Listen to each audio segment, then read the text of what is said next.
I've been on my way now. My head is down on an empty road, but I can hear your name loud. I'm not alone. Tick-tock running out. You found a way to keep me close. I'm not alone. I'm not alone. Fire burning it all down. Haunted ghost inside my mind. Tell me the things that I don't know. Again and again and again. I know I'm not alone. No, I'm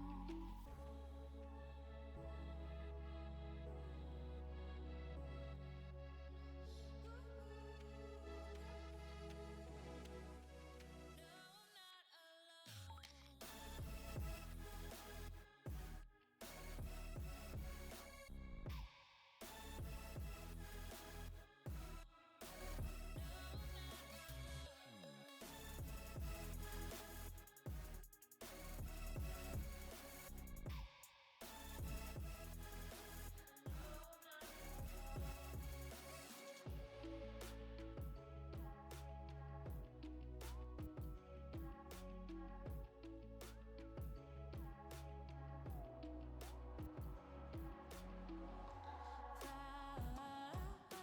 Burning it all down. Haunted ghost inside my mind. Tell me the things that I don't know. Again and again and again. I know I'm not alone.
Welcome in, everybody, to the RC Six-Man Season 7 Invitational. My name is Bearlight, joined here by Mindless Mike. Mindless, welcome in. Here in these invitationals, we've had 6 of them already. Now we head into, or Season 7, rather, is where we head into. So, Mindless, excited to see some top-level talent, both from NA, from EU, and even from the Middle East. We have a player from there as well. It's just across the globe. There's so much talent in RC. We'll get to see a sneak peek of that today. Oh yeah, who can be excited, especially with how this season's going with these extra point stuff. Last week, my first time casting it was an amazing time to see people go for more points than 5, which is crazy. I myself played RC for quite a bit, and you just want the 5-pointer gone, but the fact that these people are going for these extra points are just insane to me. So I'm very excited to see how this season goes. And who knows, these little invitationals like this right here that we're about to witness today could be a little stepping stone for some of these players to get extra reps in to see what happens for their actual teams. Yeah, you get to see a little bit of a mix-up of combinations as well from some of these players. Exactly right. And so for those of you who haven't caught one of these before, or maybe need some clarification on how we go about this here in the draft, for the 6-mans, we go pick by pick here, and we've already locked one in here. So Weetsu, as you see, will get the first pick. We'll go from Weetsu's team to Grayley Pigeon to Sinez to Alexander, and then it'll be a looped draft. So Alexander will get the 4th and 5th picks at the turn. It'll be back to Sinez, Grayley Pigeon, and then to Weetsu. I thought Weetsu was going to go a different direction here. I thought maybe Rayo would be the pick here, but you figured it was either Rayo and Texter actually gets the bid for the first pick here. Yeah, Rayo with I'm not sure how these picks are gonna go. Like we'll see how this goes already. I feel the Wetsuit and the Texers more so just for their connection a bit more so and having a little bit of chemistry with them two playing together or playing against each other more than the others. So I'm excited to see how those two play together for sure. Yeah, I mean, they've been doing big things. Already 3-0 with Team Elite Troops in the Premier League, so they've been doing big things too. Now, Grayley pitcher, look at that, locks in character. That's pretty standard here. Those two teamed up as well, so I mean, there's no real debate here. We knew whether it was going to be Rayo, whether it was going to be Texter for the Weedsu side. That on team Sarek, by the way, our lovely producer here, named after him. Grayley picks a teammate character. Not surprised here. They go back a long way. They've been competing against one another since about 2022, and Grayley hit the scene pretty hard for the Soul Cup. But Character's been around, been there, done that, so it makes sense they pick not only their teammate but also a fellow NA player as well. Oh yeah, exactly. Like you said, character's been around for so long. Grayley's not as long as character, but character's made his name in RC for so long. Untouchable character if he wanted to be, all kinds of different things. So this is definitely a huge pick for Grayley. And then, like we said, this chemistry playing again in this team Aceric pick from Grayley. So we'll see how this goes and who their third will be because who knows that they're not gonna have their teammate for this. We'll see what happens. All right. We lock in Dennis, therefore, sign as his team and Team Milk, if you will. So Dennis going number 3. And I mean, I like that pick as well. Dennis, a dynamic player, reminds me a lot of Grayley, the way they like to play up high and set the pace. He's got some strong accuracy as well from the EU side versus NA. I know that's always been a thing, at least a point of topic for some of the EU crowd. So Sainez here locking in Dennis instead of going with another NA player, but it's just because of the raw talent from Dennis. So this one doesn't surprise me either. Any concerns there, or is this pretty much how you thought it would play out here? Looking at the remaining picks here, there's definitely a couple other picks that could have happened, but Dennis does make sense as well. Like everybody that's in this bracket is around the same level, so really it just depends on who this person wants to play with. And Sinus feels he can win with Dennis, and that why not pick him, right? Me personally, going off these names, I'm sorry, Team Sarek Milk though. We'll Yeah. have to go with Milk, and then. As I'm saying that though, we got Alexander picking Skodos. There's no surprise there. Those two go back forever, Oh, you know. so far, So, how many tournaments did they win together with Team oh Flow? my god, Right? Team Flow. Even before that, with Yeah. Freelo, like there's so many tournaments with those two. So that to me is like the biggest, easiest pick for Alex to ever pick. So No, I agree with you 100% there. I know they're with Team Dari right now, just sitting at 1-1, so maybe they're not the dominant factor that they had been in the past. But you'll see Rayo locked in here too. You knew it was going to be either Rayo or Texter here. It just depended on where Weetsu was going to go here for this pick. But at the 4-5 turn here for Alexander, it seems that he chose the route to get the better talent here. Now, if I was Alexander, another possibility in my brain at least going in was maybe you pick up Loi, and here's why I say that. Because now Loi is almost no doubtedly going to go to Sainez's team to get that chemistry like you're talking about, which is so important between Dennis and Loi, who's been just a dominant factor in Premier as well with Meow Power. So they're a big reason why it's 4-0. So you can imagine that's going to lock it in. I was thinking Alexander might actually be able to just take that away from Team Milk, take that away from Sainez.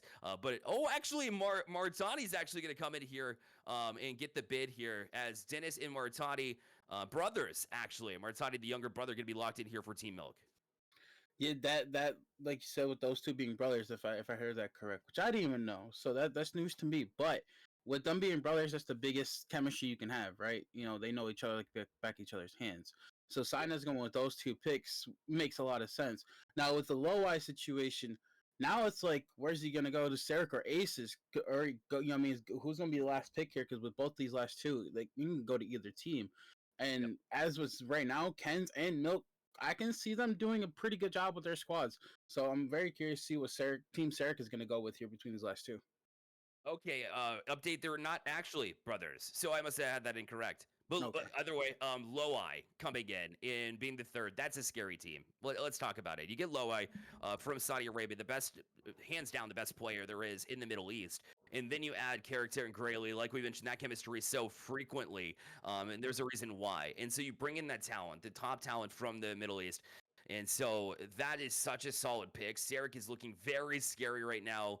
Kins with that Alexander and Skotos connection. You add Rayo too. Those two I have my eyes on. And you can't sleep when you've already got Weetsu and Texter. And Gotex is no sleeper either. Might be a sub currently in the Premier League for, what is it, Team Bolaki, I believe it is. So, I mean, the Frenchman joining the NA squad as his sub and coming in and just adding all sorts of value too. So to have Texter and Weetsu on this team, this is a very balanced field. You know, I thought maybe Alexander would have the advantage being on that 4-5 turn as far as picks goes, but I mean, pretty balanced here. Any team standing out to you?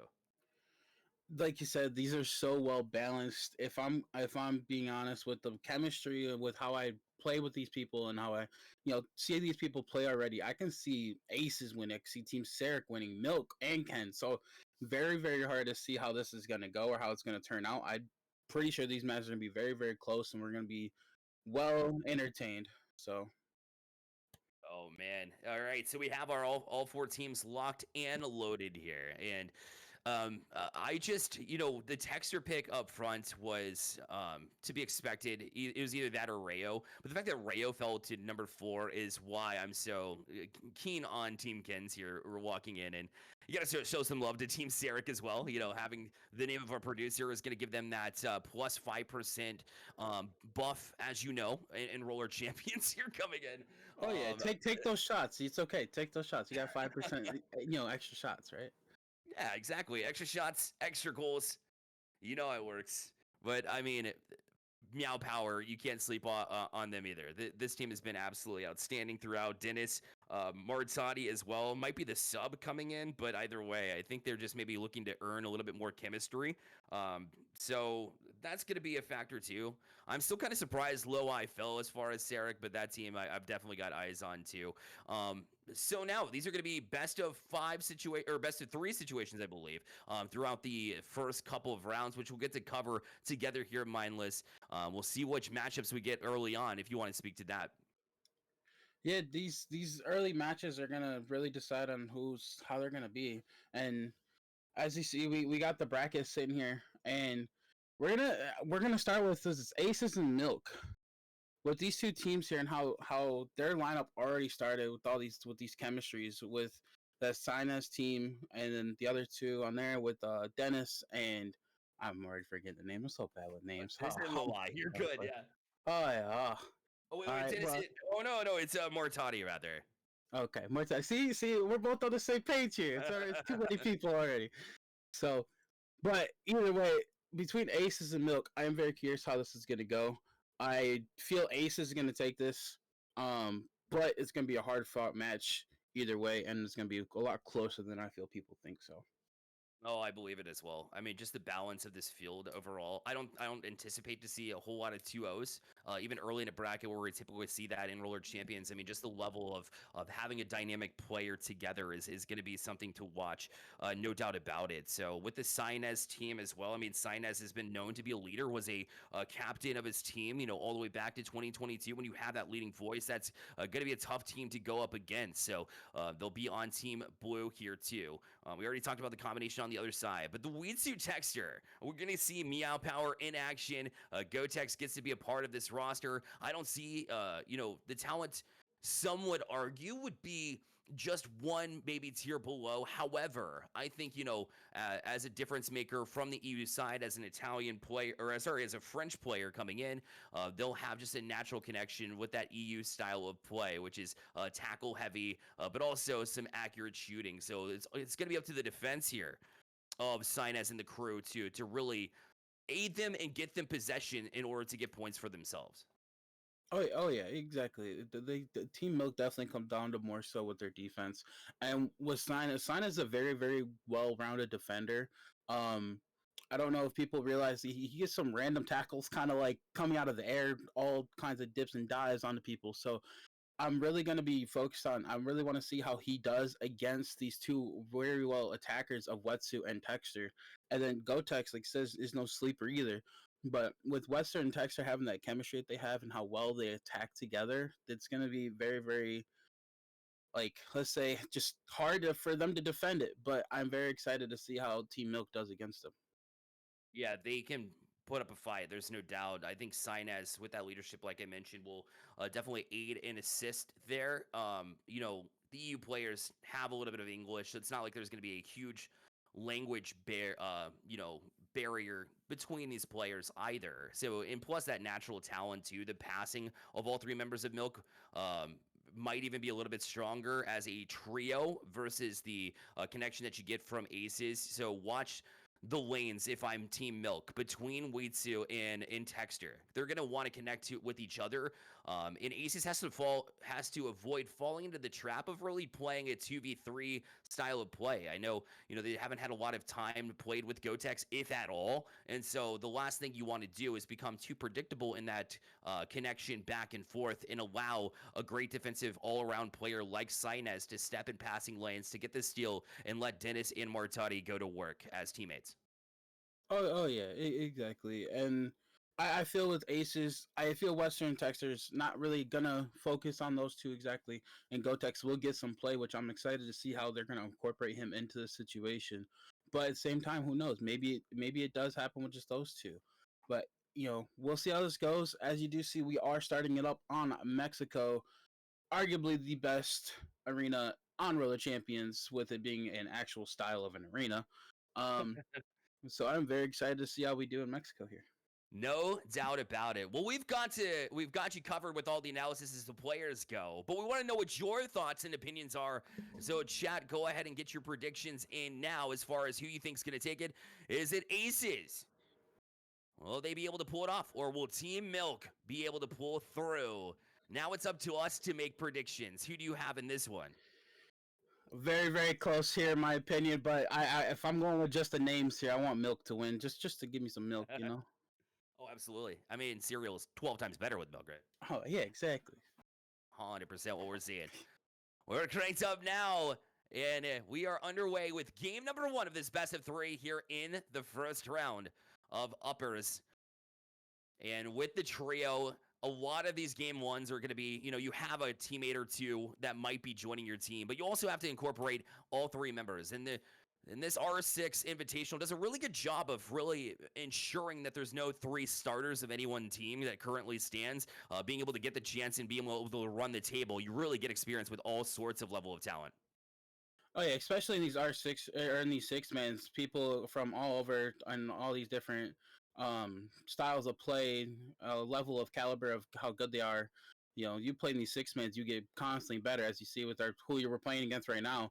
You can easily become one of these players. And as we're saying this too, we got team over here. They're getting these gates back and forth. Texter coming in with this. I can't even talk. Things are happening so fast. Tackles and everything. Balls loose back and forth 3 different times. Dennis ends up getting a pass out here, and they got a free lane over here to bull one. This is why I like to call the pit over here. It seems to be very, very dangerous, but not for Dennis as he gets past him, past 2 defenders. And I don't like how we got aces over here, all 3 over here, but Wetsu with the defense pretty strong there to reset it and go back to the gates 1. Yeah, it was smart because it was like all hands on deck. All 3 of them open on the deck, right? For whatever reason, but they were able to pull it down, get reorganized, and spread out a bit. Yeah, usually it's that 1-2 bull where we talk about the chaos happening, where we see all of the tackles. In fact, right on cue, there's one as well. But it was the 3-4 turn that time that really caused a lot of chaos. And Texter has been great with these tackles, as he's been positioned so great to jump in and be able to get the tackles before anything can develop for Team Milk. And that's why we see Weitsu right now with possession here. Does open the gate, will go high to Texter. But it is not very typical of EU to go for the first goal, and sure enough, they'll go for the second round. I feel with this one, with that being a one with wide open shot, but with this being an one person on defender with a 3, they seem like they're going for a 5. Does Wetsu go back for the 3? No, he tries to psych him out, and he's going around here for bull 2. He's gonna take the long route for that gate 2. You can activate gates from either side for those who don't know. So them doing this still activates that gate 2. Passes back and forth. These dives. Texter on the ball 2 for the 5 point. They just got to hit that 4th gate, opening up this goal for the 5 points to take the match. Passes going up to Wetsu here. Wetsu's got ball. Now, where's he going to go? I feel he's going to do a bit more of a solo play. No, he gets the pass off to Texter. That little chemistry coming in, knowing where everybody is at. A nice little dive up to Wetsu. Wetsu has ball in control here. Goes up for the shot, and it is goal. And that, ladies and gentlemen, is game one within 3 minutes, 5-0. Well done by Aces here. It was. Milk early was looking good, looking strong, and they had possession for a majority of it. But there was a no panic attitude that you could tell right off the bat from Aces to pull back down and set the pace, set the tone. They didn't rush for the third lap to open the 5-pointer. But when they were able to get to it and transition to it, it was very clean. They were strong in their decision making and set the pace at a slower tone. And when that happened, it freed all sorts of space. Texter was playing all the way up to the ceiling, as we've seen so frequently. And we talked about the Texter and Witsu combination. Gotex we didn't see a whole lot of, but that just 1-2 punch from the members of Team Elite Troops were able to just kind of go back and forth enough and cause Milk to jump out of position to some degree and weren't too strong on their defense side there, and a pretty free 5 points for him, to be honest. Milk looks strong early, but Ace is able to take it at the end of the day here for game one. Yeah, with Milk, like we said it before the match. It comes down to how they defend against Aces here. Ace has a very, very well-rounded attacking squad here. Texter with insane tackles. It seemed like he was the one tackling bot every time.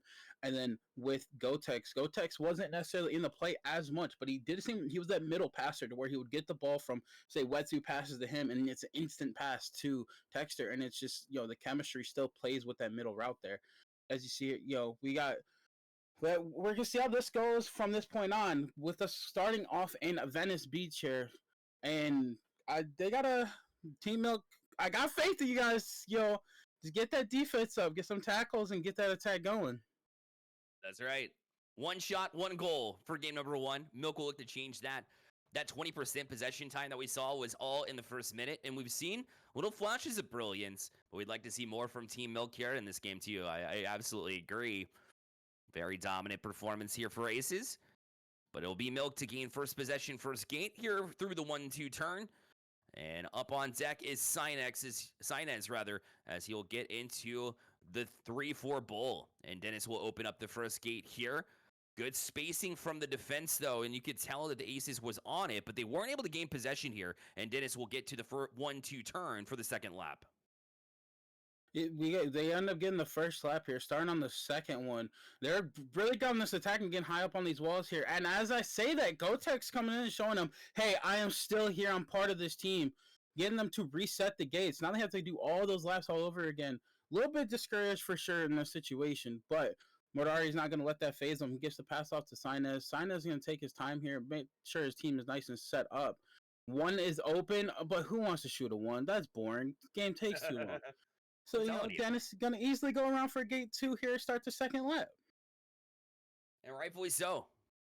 Here they'll cycle around, but we're going to kill that in its tracks as they were able to pick up a loose ball there. A loss of possession that's not very frequent happening from most of these players. We'd see we'll take the loose change anyways. Try the self-transfer pass there from the wall, but now it'll be Gotex to settle down from his spot there on the bull. Played it high to Texter, who will fall back down to gain a little bit of speed, and they'll bull it all the way across. Somehow it found its way to Itsu and down to Gotex, who will go up high to Texter above the net. That'll draw the defenders a little bit closer here. The tackling hasn't been as clean as you'd like to see it from Milk. Right now, Texter and the rest of this Aces team has been able to kind of run the table here, and we see a second lap again with the three-pointer open as it stands right now. This is getting the scary territory here, as we've seen last game. They get the 5, but as I say that, they do get denied. Tackle comes into play here, which is huge. Now, I am very curious with Team Milk here. Do they take these ones? They pass up on 2 of them, and they got punished in this bowl too. This time, they can't even get the first lap. Tackle's happening back and forth. They end up retaining it, but do still have to reset their gates here.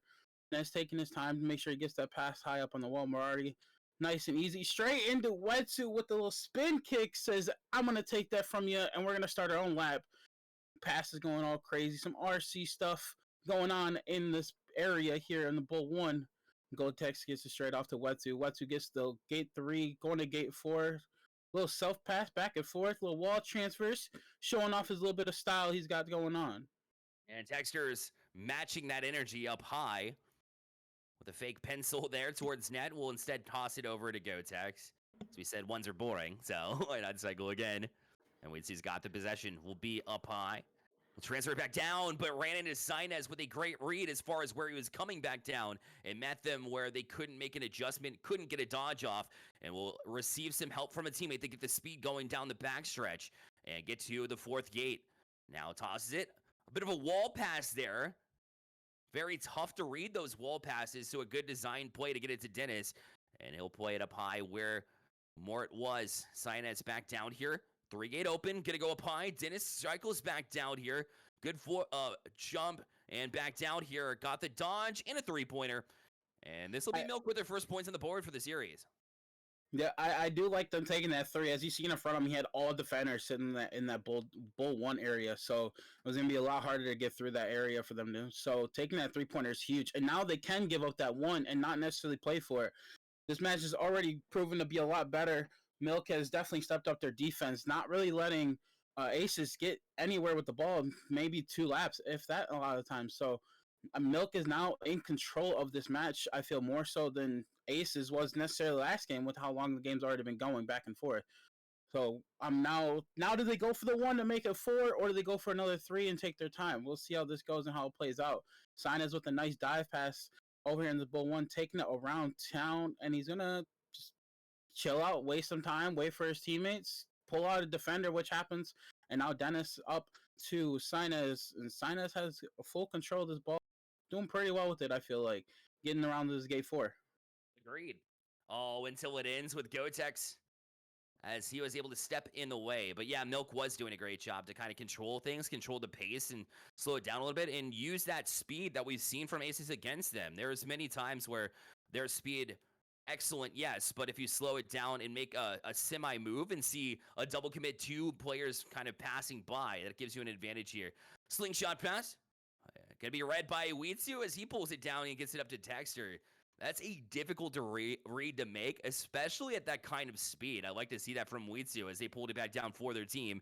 And now they'll have possession and open the first gate here. Not satisfied. Left the possession a little bit loose there. The ball was out and around, still available for them to pick up.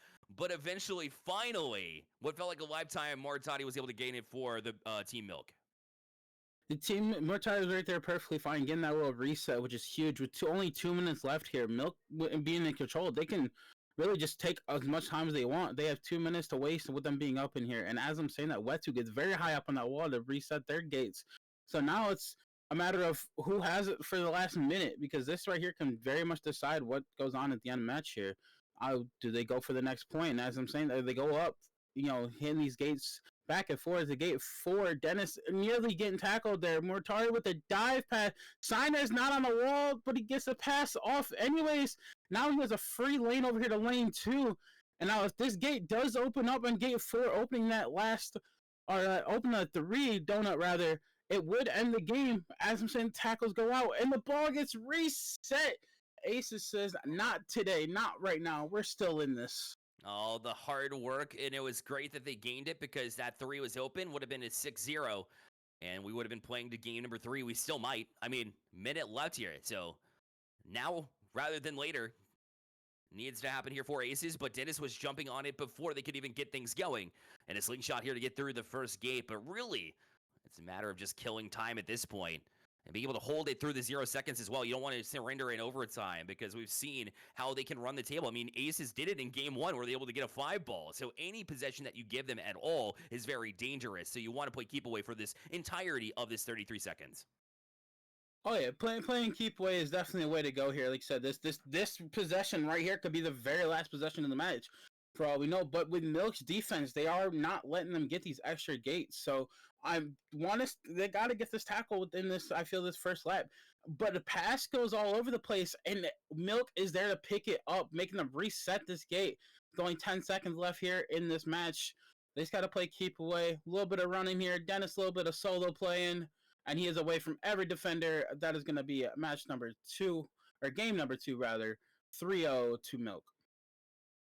That's what we wanted to see. We wanted to see a comeback effort as well. And now the possession time, I can almost guarantee you, has completely switched sides there. So we'll get to take a sneak peek and see if that is the case. But yes, Milk able to bounce back after the loss to Aces with the 5-0 in game one, a taste of their own medicine as they are shut out now this time by the count of 3-0. So that's just how even these two teams are. It's been this way, and it feels like, when we saw the teams come out that we're inevitably heading for a game number 3, I thought the 5-0 might have spelled something a little bit different.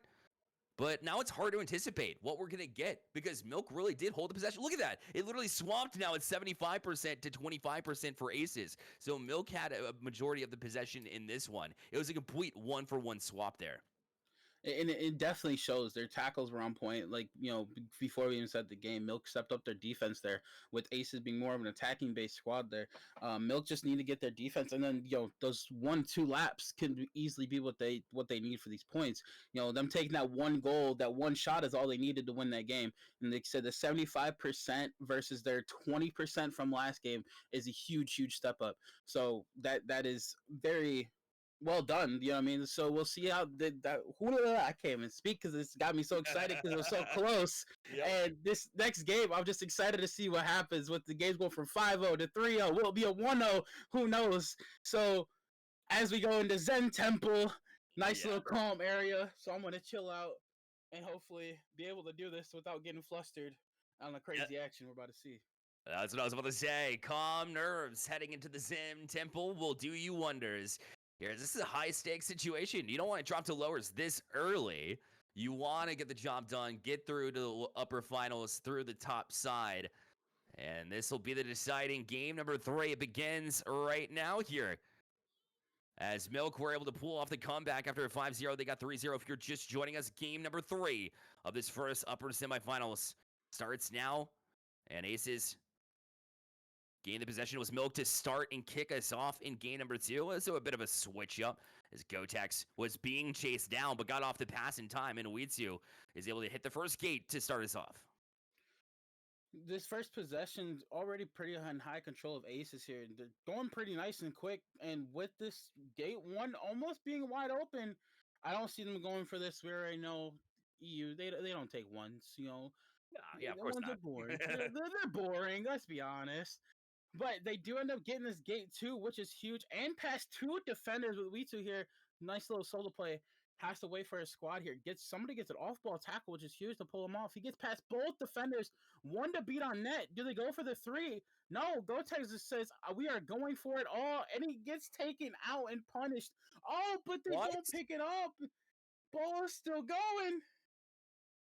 Unforced error. They should have been able to pick it up. They couldn't. So Uitsu was able to keep this possession alive here for Aces. Now looking for Texture, but he's being double teamed at this point in time. And that's what I was talking about with these two. Adding Gotex, the only member not part of the team, although he is Eastern European. They have the best of all European teams. So they got the 4-5 gate open. Uitsu backside! 5-pointer! And Aces gets it done in game 3 with a perfect 3-lap run here with 5:30 left on the clock. What a sequence.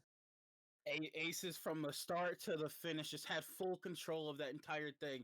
That I didn't even think Milk had a single lap in that situation. Aces just did what they did the first game, but even better.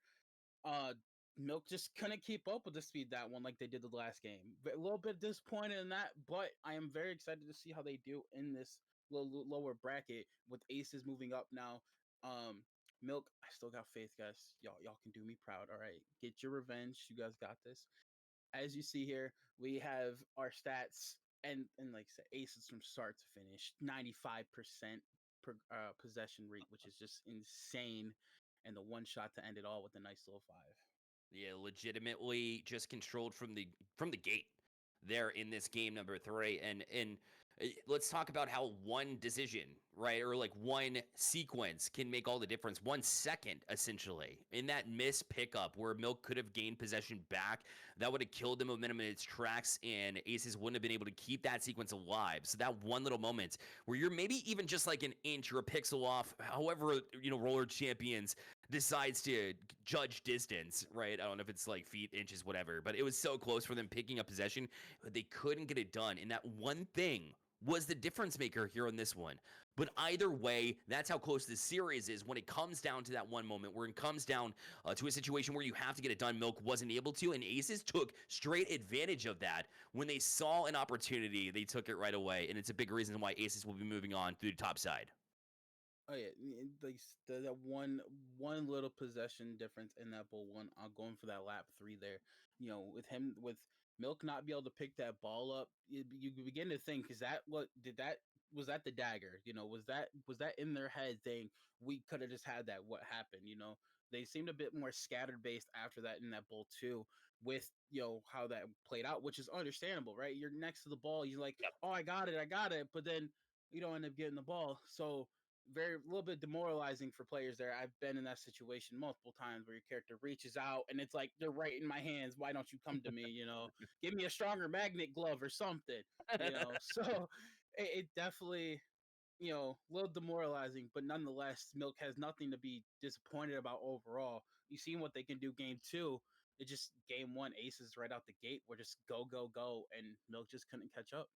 Well, we already saw an incredible series here, the 2-1 in favor of Aces. And when we come back, it'll be 2/3 of Flow with Alexander and Skotos rounded out with the amazing Rayo from the European side of things, as it'll be Kens facing off with Team Sarek of Grayley Pigeon, Character, and Gotex. And that'll be on the other side of this break, so don't go anywhere. We'll be right back. I was feeling like I need a purpose. But when you talk to me, give me the impression that I won't scratch your surface. And I could walk for days, searching for your praise. Is it even there to find? Is there a chance for me to win your memories? Will I slowly lose my mind?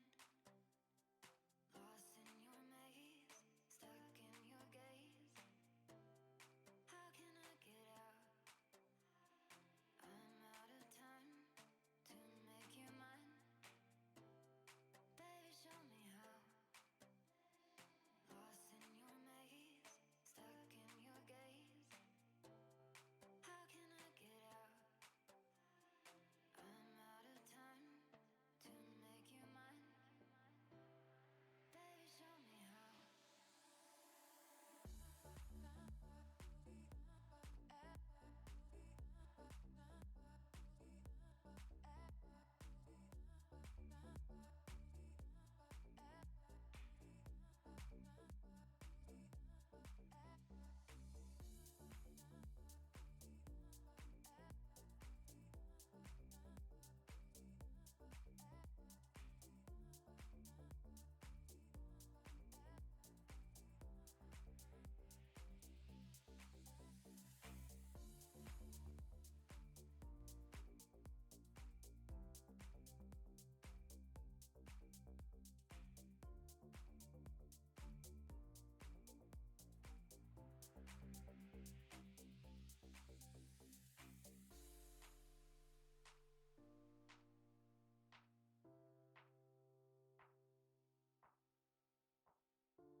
This could be good for me.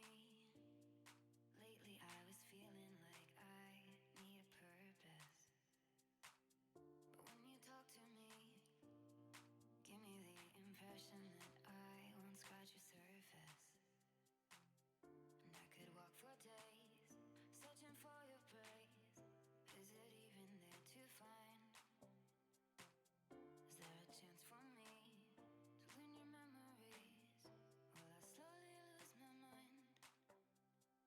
Lost in your maze, stuck in your gaze. How can I get out? I'm out of time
Welcome back to the Roller Champion 6-Man Season 7 Invitational.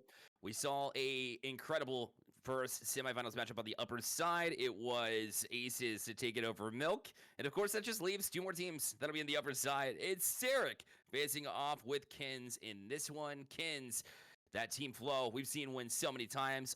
My question to you here is: are they past their prime? Can they get past a Grayley Pigeon character combination and a Loweye as well that actually fell down to pick number 7? I mean, the Sarek team seems pretty stacked. What are your thoughts on this matchup here? This matchup, Bear, is going to be very, very close. I said that last game. You see, I was only 1 point scored in every match. I feel these ones are going to go back and forth, possibly even some ones thrown out with the game later in these times. With with this character and Loweye, those two play about similar to each other, as well as Grayley coming in. With the other two picks, or with the captain of the team. That team alone is going to be very, very scary with how character likes to move with the ball, and Loweye is very well, playing himself and getting himself passes going down. But you can't count flow. Like you said, it's 2/3 of flow, right? Or free low, even if you were back in the day type situation. You know, free low, you already know. Flow, go, go, go. They're, we'll see how these two teams play out. I feel they play a lot more similar than our previous match between Milk and Aces. So with a lot similar team, it's going to be a lot closer, and I feel it's going to be more than 0 points scored on the board for both teams. Agreed. Yeah, I do think it's going to be pretty balanced. We want to get your thoughts as well in chat, so go ahead and get there. You see already just the one-sided affair. People really leaning towards Sarek as it stands right now with the 89% versus Kins at 11%. Get in your votes now. Especially if you're part of Kins, try to get it more balanced here. But Sarek, I mean, that team is incredibly strong. Like we mentioned, I mean, to have Loweye, the best in the Middle East, to pair off with Grayley Pigeon, and with this character as well, who was part of the Inye gang, by the way, with Paul Angst back in the day. That was a combination I loved seeing. With I think it was Rawful, I believe, was the third for them for so long, and they vibe so well. But get your predictions in now. And so that'll leave us with our predictions here. If you don't mind, I will go first, mindless, because I have some strong thoughts here. And I gotta go with Sarek here. I think they're so strong in how they're able to combine. We saw the domination of Alexander. We've seen Skotos and those two dominate tournament after tournament after tournament. And yes, we're talking them up to a high level degree. They also have Rayo, by the way, who's one of the best, if not the best, in EU currently. So why am I going against him? I just think it's Grayley in character's time to shine. I think Loweye is going to continue to impress us in these invitationals. And I think that they're going to pull it off. Do you agree? I'm gonna have to say I don't agree in this situation. I'm a big Skotos fan from day one, so Okay. I always try to back up the Skotos. I like to call him the shadow of RC because you never know where he's coming from. And if as long as he plays like he usually will play and just on the ball constantly, great defender, great overall player, I feel Kens will definitely take this game for sure. All right. There's only one way to find out here. We get game number 1 underway between these two. And the reason I'm really into this combination here, I love character's lane defense. I think, he bonds really well with anybody that goes after. So in this 6-man situation, when you have Grayley, who's on your team currently, and then you have a random third, yes, sometimes it can be difficult to bond, but the way that character is able to just bond with just about everybody, I do like that. And I like the fact that Grayley can also get up high with a lot of his opportunities, likes to play up high. But you see the defense already, though. I mean, they might be wise to it. Team Ken seems to be all over it when they do look for that passive high. But right now, the possession has been strictly as a part of Team Sarek. And they will get the three-pointer right off the bat as well. Just a couple minutes in, 3-0. I might be eating my words already, but it's not over yet. Team Sarek does get this 3-point character very well with the ball control. They're very well disciplined. Did not pass with seeing the defenders on the wall. Going up 3-0 so quickly, they now have a lot of space to do whatever they want for a good while because they don't have to defend the ones. So now it's up to Kens to counter and get their own 3-pointer to tie it up or possibly go for a 5. Ray with a nice tackle, but then goes back and forth. Grayley now with it. Grayley's, doing very well in these tackles. And as I'm saying that, they can't even get past the gate 1. As I like to call in that bull 1 the pit because it seems it's a lot of bloodshed and everything in that area. And slingshot gets denied, which is very huge there in that situation. Eric's back on it, as we saw very early in this one. It'll be Team Sarek with more possession time. And if they get another one, like you mentioned, then they basically, I guess they don't force them into a 5-point try, their opponents, but still feels a little bit different here. As Grayley had possession taken away from him, but gained it directly back. But Skotos able to jump to it. They'll drop it for Rayo. And they will use the back stretch to turn and try to get through the first gate. But on his back and challenge character, showing off why he is such a strong defender down in the lane and was able to pull it away. And here's Loai here with possession as they'll push it forward here.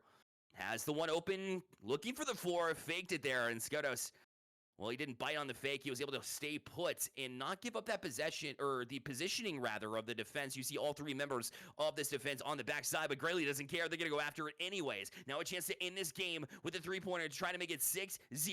Grayley from Interwall will try to pull back down. Sidestep shot taken 6-0 in game number 1. As they take possession from the get-go, Team Sarek able to take game 1 by storm. The tackles come in that last little shot there, as you've seen. The two defenders do end up falling to the ground, which means they were tackled either in the air or on the ground themselves. And Grayley taking his time on that shot, making it nice 6-0. And Bear, I'm just sitting here eating all my words. I didn't see no points scored from the other side. They got 6-0'd. And just like last game, it comes down to what Team Kens can do defense-wise. What can they do to stop the attack of Team Sarek? Yeah, and that's difficult. You look for Skoda, such a strong support player back in the day, and he does have Alexander to really play the two-way type of style where, Alexander's always had. He was always one of my favorites. I think he was actually, in my mind, number 1 in the world and in North America when they were part of that team flow. Everything seemed to flow through him. Back to the Soul Cup where he just absolutely dominated, had an MVP performance, and then on to Dragon's Way where he did well and ended up winning that tournament. That same Alexander comes in here, and it's a new era. Sometimes you got to pass the torch over to some better players. Grayley has been on the up and up ever since the early stages of 2023, and now in 2024 is a stud, and one of the biggest reasons why Team Sarek has been excellent in this game 1. So maybe passing the torch, you can never sleep on Alexander and Skotos, especially when they got Rayo to round out the roster. I think there's at least a little bit of a bite back here, but is it enough to get to game number 3 is something we'll have to find out here momentarily. Yeah, game number 2 is starting off here at Venice. Very, very pleasing looking map here. But with Team Kens, they got to get this defense up. Alex needs to wake up, get these little defending things that we know he can do. Like you said, was the number 1 player in like all of RC for a good amount to some people. NA especially with that Team Flow roster. But where was he last game? We'll see how this goes. You saw the stat sheet where Team Sarek was in control this whole time. And as I'm saying that, though, Rayo with the ball here as dodging, dodge, dodge a wrench, dodge a player kind of situation here. And the gate 1 might get open here, but they're not going to go for this one. Ones are boring. But as I say, Skotos gets taken out, but Alex gets it, but not before it gets reset, making them have to start that lap all over again. Back to square one. Rayo does grab it. A good hop to get over 2 members of the defense. You see character in the lane as we typically find him. Try to dive out, but a good avoidance there with a bit of a dodge early. Alexander, good fake there.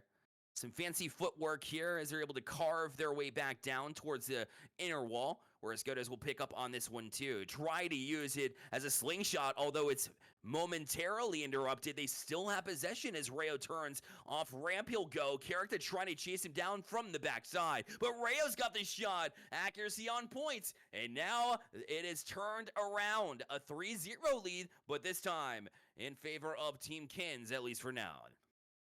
Team Ken's answering back with their own 3 at the start of this game is huge. You already see them doing a lot better on the defensive, getting them not even a single lap in that situation. So with them doing that, you're already seeing a better team. Now just to have them carry it out, go for another one. Let them get their 6-0. Be like, it is our turn to do this, to show everybody what we can do as a squad. So, and as I'm saying it, they're getting these gaps and they're getting them reset here. And now with Sarek having ball control, see what they can do in here. Do they get this gate 3? Nobody's gonna go for the 1, right?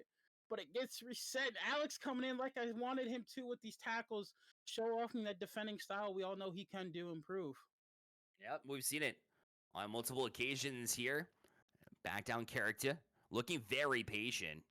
Able to sidestep Skotos. Actually got a punch from Grayley as well to throw them off. And into the bowl, the pit, if you will. I've picked up on your terminology. I love that kind of explanation and illustration that you put on that bull, man. Oh, yeah, and the shot from far side. And when you blink and it's tied up again, as Grayley made that look extremely easy. Oh, yeah, Grayley seen the open net. Nobody was there in time. They were way behind that. Him taking that shot is very well noticeable, and seeing how it was open, why not take it from any distance? So no defenders there, making this a tied game 3-3. Who knows, the very next possession at this point can decide the match, as it always can with somebody getting a 5. But now you start to question, do they take those boring ones, or do they go for the 3 to try and get the 6? We'll see here as it does go back over. Oh, nope, it goes back over towards Team Sarek. And then Loi and Character playing together here, and Character's just going to run with it, getting past everybody. Dovin, dodge, wrench, ball, Character, just, showing off how he can with his footwork. Slingshot available. Grayley is able to swing down. They'll go for the 1-pointer to take the lead here. That'll force the hands of Team Kens, who jumped out to the 3-0 lead, but has seen that dissipate since then. I do like that call, because now if you can own possession here for the last few minutes, or if you end up scoring while you have possession, you're in a very strong place. Team Sarek it seemed very easily able to dig out of the deficit to regain the lead in a matter of 45 seconds. Yeah, with them getting that 1-point lead here is definitely huge with 4 minutes to go. They can take as much time as they want. They don't even have to rush it. And all they need is 1 point. They can get this from anywhere in this arena. So, seeing how they're already playing and how they're able to, dodge around these players like it's nothing. But they do end up getting taken out. Skotos, but it's still in possession of Team Sarek. But Alex comes in with a nice little defending tackle to reset the gate, which is huge. And Grayley's now got ball control with Loi up on the wall. A nice little dump pass to Character, and he does end up picking it up, which is huge. Now to see if they can get this. Nope. And Alex comes back in with the other tackle. Alex is now stepping up in that defense category, which is huge. Yeah, when you see Alexander strong on the defense, that translates into all sorts of points. Right now, Rayo, just such great rank recognition across the board, was able to avoid just a couple of challenges. Skotos wasn't sure if he was trying to jump through the hoop to get that goal or not, or maybe it was a fake, but either way, now Alex will have possession here. They're going to look for the second lap potentially, or is this a fake out? You see 2 members of Team Sarek on that far side, but he's going to be chased down from behind. Character will end up with the ball, and they'll regain possession here with the lead, but it's only temporary. Rarely there, as they'll trade back and forth in possession, and Character ultimately will pull it down here. And Team Sarek back in possession here with 2:45 left on the clock. It's a little bit too early maybe to try to play for possession, especially when you only need 1 point. You figure it'll be a relatively easy transition to try to get that 1 lap and perhaps end it before it can even get started for the other side. Yeah, for sure. They're not gonna slow down anytime soon with them only needing 1 point. And Skotos definitely was wanting to take that one. I feel like he had to do a little double take, but as he fell down, it was too late for them to get in all the defenders that were there. But with them only needing 1 point, they gotta be on the attack, which is understandable. Just don't forget to cover that net. If don't get held out of position, which is gonna be really huge for Team Kens here if they can stay in that position and let their their defenders rather just defend and get these tackles. Throw some faith at your teammates, and realize they can do it. And as I'm saying, that Skotos is sitting on this net here, a very well defender here under the goal. But as I'm saying, it's going around the goal. Ball still up. Ball it's still in the hands of Characters. Team Sarek has it, and it gets denied. Skotos, like I said before, a very well-rounded defender as a goalie and everything, ends up denying the 1 point to end it. I love that. Skotos, known as a support player, and was able to support in that way, but look out. Character's already opened the net again and able to get it from his short side. Tough angle. So all that work Skotos put into the defensive guarding the last lap around. They didn't take long at all. Maybe 10 seconds to get around yet again. And just a short angled shot to end this series 2-0. Yeah, Team Sarah just had so much speed in that situation. I blinked and I feel the goal was already open again. So it's understandable with them being a little bit out of position. They had only one defender on the net there, and everybody else was behind them on Team Ken's. So now with that match ending, I'm very, very excited to see how these next two will go, because we have Team Sarek going up against what's their Aces, right? And then we have Right. Milk versus Ken's. Now, Yep. we already said before, this bracket is very well rounded and they're all really good at what they do. But these next couple matches are going to be the top two teams in this situation, and even the bottom two, who still put points on the board and still took games. There's no 2-0s. Every team has done their respective things. And as you see here on our little stat sheet, there was only one save. This is the only save in the whole tournament so far. It's the Invitational, and that was by Skodos. And they had ball possession the entire time. They had more ball possession, but they couldn't make out those shots. That one missed shot in this situation was what ended it. Was what or yeah, him not taking that one shot. My bad, I'm getting a little mixed up in my names and words here. But Skodas having that double take and missing it on the little tackle or dive was the deciding factor, in my opinion. He fell off the net and he looked back and all the defenders were there, and going for that extra shot, he wasn't able to get it. So Yeah. Like we mentioned, I mean, it was one little decision or one little sequence can make all the difference. That was another prime example there. What a save from Scotus to try to keep them alive, and they do the same things that we saw from Flo. I mean, this combination, Alex and Scotus, they haven't given away possession time at all. They had the 55% advantage, like you pointed out. It was very even in that regards, although they were able to get a little bit like a 10% advantage. They'll be the ones falling down to the lower side. Instead, we'll see Team Sarek advance, like you mentioned. They'll be up against Team Aces. Remember, that's going to be the Weetsu the Weetsu Texture and GoTex team that looks so strong, and we're able to take 2 games pretty easily, pretty candidly. Didn't even drop a single goal against. And so they'll be on that top side as well. So Milk and Kens will battle it out to try to stay alive and work their way into the lower semifinals. But all of these matches will be on the other side of this break, so don't go anywhere. You're watching the Invitational for the Roller Champions 6-mans. We'll be right back.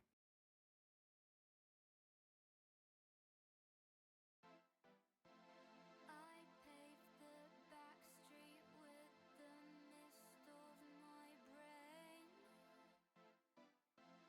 I crossed the gap between the platform and train. Falling into me, violet strip lights. I tried to dissipate my focus.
Welcome back to the Roller Champion 6-Man Season 7 Invitational. We've had a couple of great matches kicking us off, and what better place to go than the upper finals here, as Aces will face off with Sarek, and we want to know what you think. We've gotten to see all four teams, so no excuses. Now you have to get your predictions in. I mean, there's no other players to see.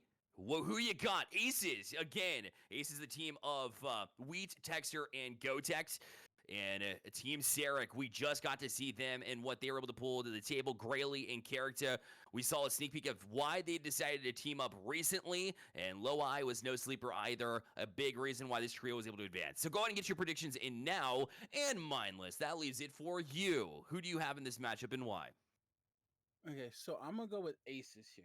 And the reason being, I feel Aces on the attack was a lot stronger with them getting the 5-0s and then a 6-0 even in their match, right? Compared to Team Sarek, where they did have a 5-3 in the game too. They did get the 5, so no disrespect in that in the first game of that. So both teams can show that they can hit these 5-pointers and these 3-point laps. But when it comes to ball control and possession, you've seen Aces have majority of that in the games they've won. So with that being said, I'm definitely going to go with Aces, feeling that they're going to get a 3-0 or a 2-0 victory in my situation. Yeah, and you have to focus Weetsu, right? Having all 10 points in those 5-0 performances that we saw in the first match. So to have 10 points on your name under, 3 games played is absolutely outstanding. And one of the big reasons why they're able to get that, he's going to be a clear goal scorer. So whenever Weetsu's got the ball, got to find a way to defend. But I just don't see them being able to do it because Texture and Weetsu's passing has been so strong where it's very difficult. Easier said than done, right? In order to attack Weetsu whenever he's got the ball to ensure that that shot's not going up because his accuracy, he's going to nail it every single time. I've got Aces in this one as well. A great pick there. I think Team Sarek showed why they can be effective, but they also showed a little bit of vulnerability in that last match too. So Aces there, but you still got to get your predictions in as well. In fact, right now we see a slight lean towards the Sarek side. So we've got chat going up against us. The Grayley, Character, and Low Eye prediction here, and I don't blame them. I still see this team as being able to challenge Aces nonetheless. Yeah, this match will be a lot closer than the other ones. I say this every time, and it seems like I'm starting to eat words here. But with how these two are attacking wise, and even the defending side of both teams be able to keep possession when they can for these laps and these 3-pointers and 5-pointers, they've already proven that they can get these laps. And as it goes on, I just feel Aces can do it better. Chat can agree to disagree, but I'm sticking with Aces for this, and I feel they're gonna take it 2-0 even. All right, well, we go to your favorite rank for the first one. It'll be Mexico Arena here momentarily. And look, as the vote absolutely swapped. Okay, somebody spent all of their points that they've ever earned here in Cordis Esports. They're very confident in Aces currently as it jumped, skyrocketed up to 4,000. So they're going to skew the predictions here. But nonetheless, it's a great prediction to have here with Team Aces. In Mexico City it is. Game 1 about to begin. They're rolling here momentarily. And it's all about who can set the pace early. And we'll see and check out if Grayley's able to do it. I've always called Grayley the pace setter, whatever pace they want to run, whether it's fast, whether it's slow. He's definitely the one to lead the charge here. If they're able to set this pace, it'll be tough races. But we're underway with game number 1. Wetsu getting the first possession straight out the gate here. Already a quick little 3-gate. Gotex, past all 3 defenders here. They got a gate 1 already within 13 seconds of the game. We already know they're not going for no 1-pointers, but they get denied and they get to reset here. Now Low Eye, a little self-pass miss there. Texture now has it within this control here. With Aces, they get taken out. This little bloodbath going on in the pit area, like I like to call it. Let's get it trending something. I don't know if we can do that. But they get past it, and they get past all these defenders once again, and they got a free lane almost here.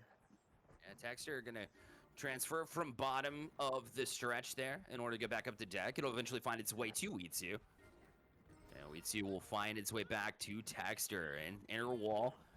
You see them very mindful of defending this one as Weetsu has possession. We talked about how he's been the goal scorer. He's the one with the most points by 6 points, by the way. So a very clean lead here in points scored. His Texture will now grab possession or hold of this one. And to Gotex, it'll go. He'll cycle around here. A tackle attempt there from Character, but Gotex was able to sidestep him there. A bit of familiarity with his teammate in the Premier League. But Weetsu, right back to it. He's inner wall. We'll get a transfer back down as his shot for three. The shot a little bit late, and it hit the outer rim. And that'll get possession back up to Character, and eventually right back to Weetsu. This is ball possession still definitely being in favor of Aces here. But, with that shot being missed, you begin to think, is this going to slow them down? Is he going to be a little bit demoralized in this situation? But no, I feel that Aces says we're still in this. They're getting these gates, they're getting these laps. Texture's got so much speed right now, and he's got somebody up on the wall, but it does end up falling down. He has two defenders get past, and the pass hits the spine, and it gets denied once again here. And now who's going to have possession here? They're going to get it back, but they seem to can't get any laps going besides that one attempt. So now it depends on if they can get this and just hold on to the ball through here. Not even be able to get past the first gate. Loweye was able to be the man on the mission to get back down to it. Grayley Pigeon will pull it down. Bit of unfamiliar territory seeing him down towards the ground, but he didn't have the momentum and just kind of found himself with the ball there, so he'll hand it off to Loweye. He will get that speed and momentum going, but the pass just a little bit off on the manual pass. We'll try to cycle around. By the time they do, Texter was able to deny it. And although Grayley got it back temporarily, Witsu will take it out of his hands. And now eyeballing Texter there in the top side of the pit, but he's being chased down by the defense already. The manual pass won't land. In fact, Loweye will get to it. And they'll trade hands on multiple occasions here. Nobody able to gain a long set of possession time. Tackles have been a little bit stronger. Both of these teams showing why they've been so good, and that's been a reliance on the defense first before they transition to offense. Both defenses coming up clutch here in big moments. Yeah, we've only seen really one good possession that was from the Aces with that 3 attempt on the goal there. But it's going back and forth. This has already been, I believe, almost the longest match besides the one time ran out. Before no points have been scored, and it's been 4 minutes almost here. So now you're starting to beginning to think, you go for this one that's open, and he doesn't go for it. He goes for a pass, but it goes over him, misses it, and they do get another reset here. Now with the Aces having control of the ball, and he is taken out. Now Sarek back with the ball. And as we're seeing this happen, these passes are just going out of play. And, again, you begin to think, do we take the ones? It's boring. Yeah, a game could take longer, but get up on the board, something. That one score can definitely mean the game ender in this situation with both teams being so evenly stacked. And with how the defenses have been playing when goals have been coming at a premium, I completely agree. But instead, Gotex will in that run as well. And there was a moment where, you would expect Grayley and Character to connect and combine, and the communication looked like it was on point, but thinking to take that one versus finding another pass, it seems like it was serving as a fake, and it did pull them out of position. But if you're going to go for the fake and go for the pass, you got to land it. And that manual pass, I mean, I get it. It's very difficult to do. But these top-level players, you can usually do it in their sleep. And they give away possession instead. So nothing doing, still scoreless. A bit of a grindy game in this one. And you see that there's really no space given up. Typically, you'll see Character looking for Grayley Pigeon, who's wide open up top. That has not been the case. You see Gotex basically glued to him in a man-on-man type of defense here, which is, what we've seen a little bit more and gotten used to and accustomed to in the Roller Champions world. And down with almost down to 2 minutes left. Another tackle and another possession change as Weetsu will pull it in here for Team Sarek. Aces, rather.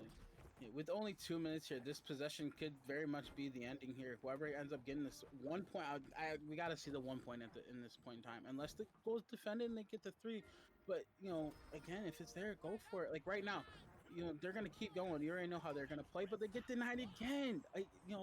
It really makes you think, they keep getting attacked right after that goal there. So why not try to fight for it a bit more? Maybe draw some defenders towards the goal and then go past it, making them really think you're going for it, or if that's what you're going for. A nice little manual dump pass, but Character gets taken out. These possessions are going no more than 1 lap. And back and forth, we're almost hitting a minute here left in the game. The longest match we've seen so far is being scoreless 0-0 still. Yeah, we've seen so much suffocation on defenses. We talked about how there's not a whole lot of room to work with. So I did like the confidence there from Team Sarek to launch a pass all the way the length of the rink. But it was just Red and Aces were able to recover and find the passing lane. So it was easily detected and taken and denied. So now the one-pointer becomes ever so invaluable here with 45 seconds left. And right now here to the second gate. Denied again. Low-I's been so good defensively. There's few and far between moments where you can get around him. And he's been able to show that too. Weetsu now cycling around here. He'll have to make it all the way around for the first gate. Well, we have an overtime at 0-0 to kick off game number 2. Or game number 1 rather. It seems to be the case here as they just continue to pull it down. I guess it is game 2, right? This is game 1 right here. As you see, right. the shot goes up, but they still keep possession. They're the tackles in, and it's a goal with 11 seconds left. We see the first point being that one-pointer by Low-I. Nice little ball recovery after the missed shot by character, but Low-I says, "We still got this. Don't fret. I am here. I'm your savior, and we will score the 1 point." Low-I going big for the team here with only 11 seconds left in this game. Big moment. 11 seconds left. Possession needs to be gained very quickly. Very quickly. And can't with pull it this off possession, here. Ace has got it. Ace just gotta take their time. They don't have they got all the time in the world. The whole hour and a half we could sit here if we wanted to. You know, they get tackled, it's over. Wetsu's definitely gonna have to play a little grindy here, wait for his teammates and see what he can do. But the defensive team Sarek is so scary at this point. You know, what can you do? And really just depends on if they get past them. And right now they seem to be doing it, squeaking by and staying up on these walls. They're not even touching the ground yet. Gotex finally hits it and he gets taken out. And Grayley with the game-winning tackle there, denying their possession and winning the game 1-0 in overtime. And all right, off to the game 1 win. We knew it would be tight, 1-0, a whole different ball game from what we've seen. We've seen a lot of 5-0 wins or above 5 wins here, winning on points rather than time. But that one went the length, the distance, and it did seem a little bit concerning for me for Team Aces there. Whenever Sarek was able to gain possession there, it didn't seem like they convinced me enough in order to make me believe that they were able to hold possession for an extended period of time. It was all about unpredictability, and even though you had that factor and they were able to hold on to it for about 45 seconds to a minute, which was longer than any possession time they had previously, still denied there. Look at this evenness in the post-series stats. As far as possession rate goes, legitimately an even 50-50. That's how close the game number 1 was. Oh, yeah, and as you've seen, they're going back and forth the entire match. This 50-50 makes so much sense. You know, they only got one lap the entire time. They had one attempt. I think Aces had one attempt at a 3. Couldn't get it done. After that, it was just one goal. That's all that ever happened. I didn't see a 3 in the donut one time after that. But as we are here, we're setting up in Venice Beach once again, able to see what they can do in this situation. These games are so close, going back and forth.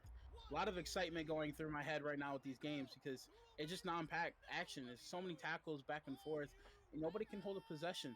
So I'm curious to see what both as their attacking teams here can do to change up the defense on the other side to get past them and try and pull them out of position. Yeah, there's definitely patience that needs to be involved, especially when there's little space to work with. And I did like that last possession, at least as a strategy moving forward. The unpredictability, the slower pace to try to set a tone that was different than what Team Sarek was seeing previously. And Team Aces, that's when they really had a majority of that 50% possession time, was late into overtime to try and tie it. So I'd like to see a little bit more of that, slowing the pace and creating space for yourself, maybe holding on to possession just a little bit longer than you're comfortable with, and maybe it'll see some fruits develop from that type of play. Oh yeah, and, it comes down to who can change the pace of the game, right? And who can stay in control for the longest. And again, there's these tackles from Grayley's just been coming in. Like Sarek is just not letting him get anywhere, and which is very difficult. Neither team is really letting him do it, and this is very hard to see with two so well-rounded attacking squads. We've seen in the last games where they're hitting 5 points, 5-0, 6-0. And they're not able to get anything like that in this game, which is very well, I can't even think of words right now. It's just, you don't think it's going to happen. And as I'm saying, so they do end up getting gate 4, nice little dump pass. Are they able to pick it up? No, characters there to deny it and reset. Now, up to Team Sarah to get their lap and see what they can do. Third tackle on the match here we're early in game number 2 from Grayley. Grayley has been excellent defensively and continues to just cause a nuisance. And any kind of traction that you get for Team Aces have been shut down because of it. And now you'll see Low Eye connect with Character. Here they got the one open. Very tempting how game 1 went, but they're looking for more here as Low Eye will gather it high. And Grayley, where they thrive most, the Pigeon takes flight. And now we'll give it over to Low Eye. It's over to Character as well on the outer wall. Now has help if they want it. Try to serve as a fake. You see them chasing, and they're after this third lap here. Slingshot will make it pretty quick. Character pulls down, knowing that they're going to try to get into that lane. Grayley back down themselves through the last gate. 5 ball open. Backside denied. Waitsu got to it. What a save. Wetsu goes huge with the 5 deny. Low Eye had it. It looked like Wetsu just came out of nowhere from that. I didn't even see him at the goal. That's our first 5 lap we have seen between these two teams. Now we know it can be done. Now it's a matter of can they do it again or do they go for the 3? Going this early in the game, I understand going for more points. 5 points should have been there, but Wetsu just goes massive and just denies them and makes them reset. Now back over here to Team Aces, and Aces now in control. Has them back and forth. Nobody's in control at this point. Still fighting over at gate 1. Yeah, and again, Waitsu found it, but Grayley Pigeon gonna take it directly back. And Low Eye, after that long sequence, got 3 laps around.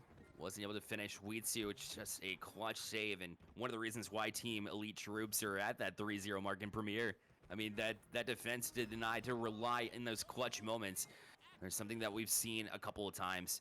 And Low Eye does have the 1 available.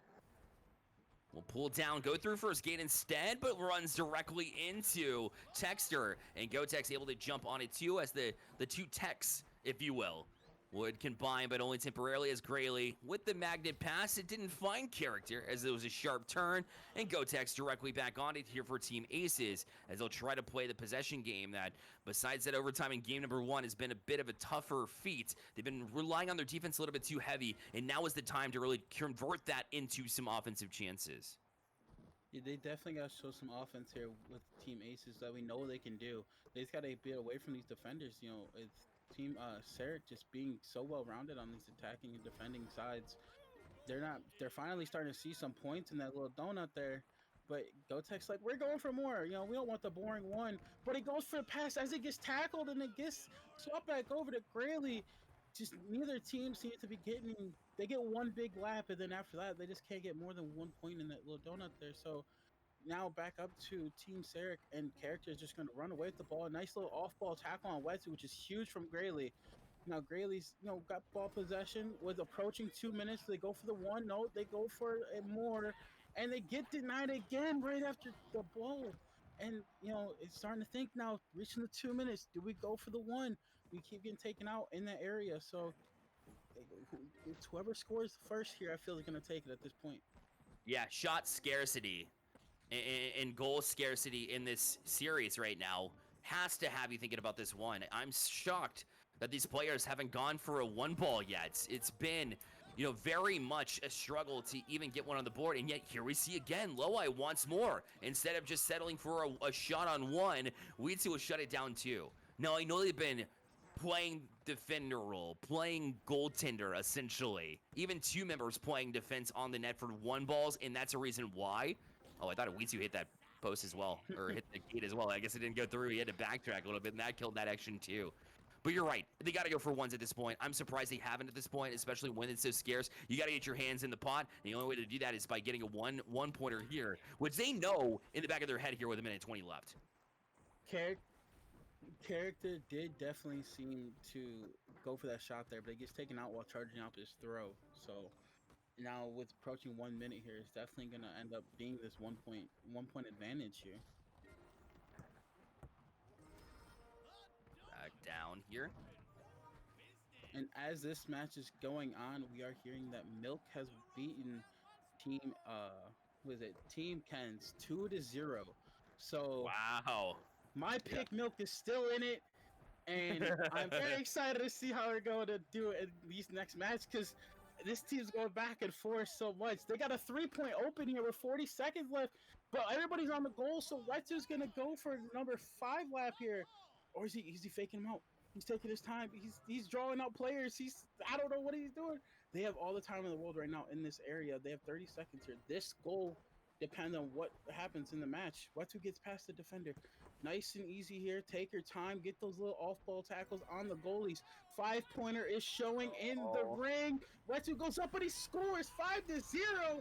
Again with only 12 seconds this time instead of 11. But again, the longest matches that we've seen scoreless. And Wetsu comes in and says, this is a 5-pointer. This is who we are. This is what they can do, making the series 1-1.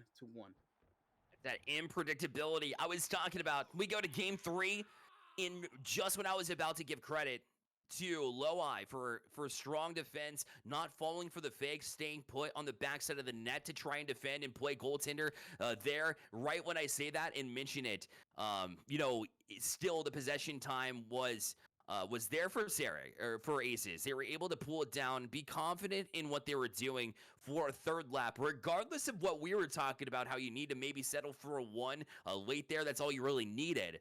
But you also have to think about the contrary, where it's, when they're expecting a 1-pointer, maybe they guard that a little bit more heavily, and that opens up space for your second or tertiary laps. And so that's why they're able to pull off the win here. Aces, for the first time in this series, out of the 2 games played, they're able to pull off the possession win. But again, so close. It was 50-50 the first time. Aces just 5% improvement on possession rate to win that aspect, 55% to 45%, and win, more importantly, on the scoreboard. 5-0 here to pull to a game 3, but it's still so balanced. Even though it's a 5-0 mindless, that means nothing heading into this game 3. It all resets. It's all been close, and we head down to the Zen Temple for game 3. These matches are going down to almost 10 single-digit seconds, and these things are going so far back and forth. You like you said, they're so unpredictable, these 2 teams. With them coming out of 5, we blinked and I didn't even see the 3 open until I looked up. So I'm like, where did this happen? Around a 5 lap controlling the whole thing. That little 5% extra, as you saw in the little stats, we had 55% to the 45% really shows in that last little few seconds. Now, again, like you said the game before, it depends on whose defense steps up, who can stop that goal. We had 2 really good saves last match. Can they do it again this game? Or possibly just do it and get a 5 here? As lap 1 is already done within 20 seconds by Team Sarah. Going on that lap 2, character gets the gate 2 little ball possession. Character seems to be very well at, little dodging a wrench situation, looking for his teammates up to Loai, and Loai is going to just take his time, little self-play here. Nice dive pass, gets it up back to Grayley, taking flight as a pigeon does. Character with the 3 open within the first minute. He went for a pass, it looks like, but no connection there. Ball is loose, and it's still in the hands of Team Sarek. He gets the pass off to Character. Nobody's a goal with the 5er. No, my goodness. Character charging it up against tackle from behind. Denied, and now it is Ace's turn. I'm telling you, you hear us as casters, and we're like, oh, character, lane defense, lane defense, lane defense. What does that mean? Well, from a visual standpoint, that's exactly what we mean. Not only are you great in those scenarios, but it's in the biggest of moments, too. When the 5 could have ended it all, it would have been able to send the other team to the grand finals here. Ace is almost able to pull off the reverse sweep. I know it's a best of 3, but either way, it would have been heartbreaking. But character's so good at getting those tackles in timely moments as well in order to defend that one, gain possession back. And now they will head for some points themselves as Grayley pulls it down in possession here for Sarek. Lap 1 is done once again. I don't know if you noticed when you started there, but Grayley had a really crazy tackle to start this off with a nice dive tackle. And, very well positioned with these dives that I'm seeing from Grayley hitting these. And again, with the gate or the donut open for the 3, he's going to go for it, and he does make it. Now 3-0 with 5 minutes. This is now the fastest scoring match between these 2 teams that we have seen. And we're not sitting here for 6 or almost 7 minutes without any points on the board. Yeah, big points, and we had an opportunity for 5 earlier too. If character had not shut that down, they wouldn't have the opportunity to score in the first place. So it all goes back to that play again and propels them now after getting that goal to a 3-0 lead. But that's perhaps not going to stand. I've seen too much offense from Aces to get comfortable here for Team Sarek with 4:48 left. I know that Aces can bring it, but they have limited time. Sarek can also strike just as fast, so either way, pick your poison here. Which team's going to get it done next? And that might be a determining factor here at this point. Obviously, it would be if there's a 3-ball or higher for Sarek, but even if they're able to pull off a 1-ball, it'll be tough from Aces to dig out. And if Ace is able to get the 3-3, they might get some momentum going the other way. Denied by With You. Caught it out. He jumped out and cut off that angle of the shot in order to get the job done defensively. And Wesley going huge once again on that goalie side there. Nice little deny from the shot. It looked like trying to make it 4-0. But with these denies, they seem to not really getting much possession. Team Sarek is still in control of this game very much so. Even if balls are going back and forth, you're only really seeing 1, maybe 2 laps every few minutes from Team Aces. And Sarek just has these control, and they can't even get past these gates. Their tackles just on point and not missing. And seeing defense right now is starting to hype up and get locked down between these two teams. Now, with Loweye having the ball back up to Grayley, the magnet doesn't connect, and it gets denied back over to Texter. And now it is Ace's turn to say, we need to score this and play together here. And together they will go. Found Texter with a great pass. Now trying to follow and play that defense again as character. 1 ball open. Pretty much not even a thought at this point, being down the 3-0 that you are. Unless you want to get a 1 and then try for a 3 later. You might as well just try for a 3 now, but it's going to be denied either way you chop it up. And character will pull it back down here for the 3-4 turn. And will continue to put on pressure, force the hands here of the defense of the Aces. They haven't been in a compromising situation, but it's about to happen here as character's about to hit the 4th gate. He's got Grayley with him too. A fake on the slingshot, pulls it down, up high to Grayley Pigeon, and he wants more. Fake the shot, pulled everybody into the defensive mindset, and will go high to Loweye. He's got character ahead of him. It's a magnetic pass, up to them now. Backside post, and a 3-pointer will go. 6-0, and they're able to advance through the Game 3 win. And Team Sarek will move to the grand finals through the upper side with a 2-1 victory. All right, I am very confident in that I am a jinx at this point. I am very sorry for every team I have said who will win. You guys put up some really good fights here in these situations. But, Team Sarek just showed dominance in that Game 3 right there. They just showed why they belong in this upper bracket and now going to grand finals at this point. So now it's like a matter of what happens. I believe they are going up against Milk, right? If I am correct, Team Milk versus Team Sarek. That is going to be a match that I don't want to say who I want to win because I want them to win, but I want Milk underdog story to come back through this and take out Team Sarek. Yeah, that's too real. I mean, that's fair. Sarek looks so strong. Again, character's been around, and it seems like, when we talked about Alexander Skotos and how long they've been around and doing it on the NA side, that's experience, yes, but for character to not only be doing it this long and have that experience, but be able to, make huge plays like we saw defensively in that game number 3 in order to shut down a 5-ball. And just being able to move on from that status here, it seems Sarek, that not only having that experience, but being able to move on and do it over and over and over again for year after year is something that character has been really establishing himself with. And so that'll be an excellent, visual of what they were able to accomplish here. Post-series stats for you as well.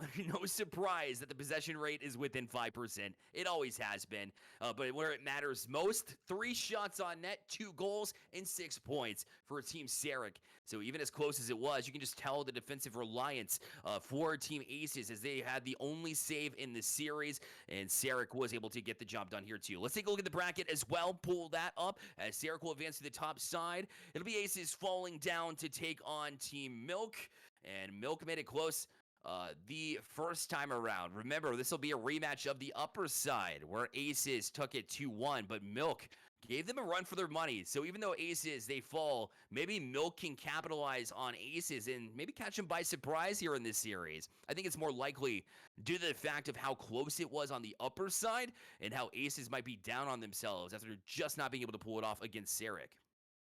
Yeah, and like you said, with the game being so close before, could they do? They can do that again. Being Team Milk and how well rounded that team alone is. With that team, that is with Team Milk is the Sinus, Dennis, and Martodi's team. So them adapting to Team Aces here, they've already played against them. They know how they play. They know how aggressive they can be. We've also seen Team Milk be as defensive as they can in their game two situation where they took the game from them. And with them going off of a 2-0 victory, they can definitely be riding this hype and saying, we got this, we can do this kind of thing, as most players do when they go off of a complete destroy of a team before. Whereas Aces is going off of a 6-0 loss in game three, getting a huge deny with a 5-pointer save from Wetu, but overall, not winning the game. So they're in their head a bit here. As you see, Ken's is taking out because of Milk defeating them in the lower bracket 2-0, with making it where Aces versus Milk is next. And we will have that matchup and more details and more analysis of the lower finals matchup, Aces versus Milk, coming at you after this quick break.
Hide, you seek whatever you find. You keep, I can stay here in the dark. I can keep on my mask, but you're so near, so near. It's got so clear, so clear.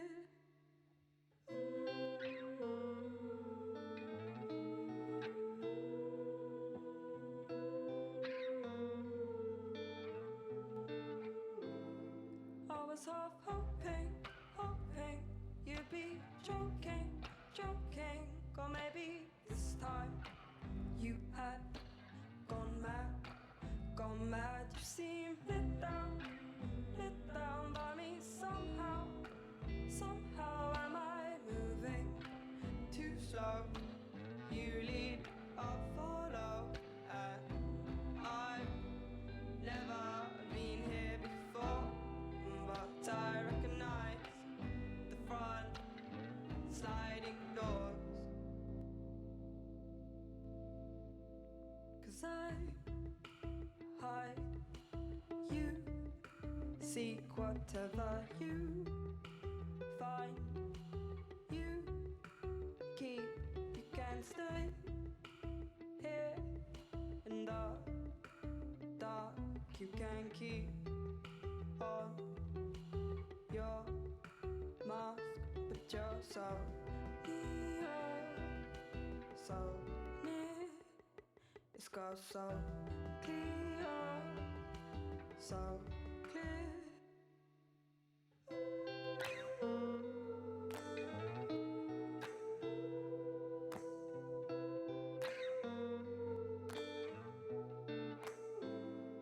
I was half hoping you'd be joking, or maybe this time you had gone mad. You seem lit down by me somehow. Am I moving too slow? You lead, I'll follow, and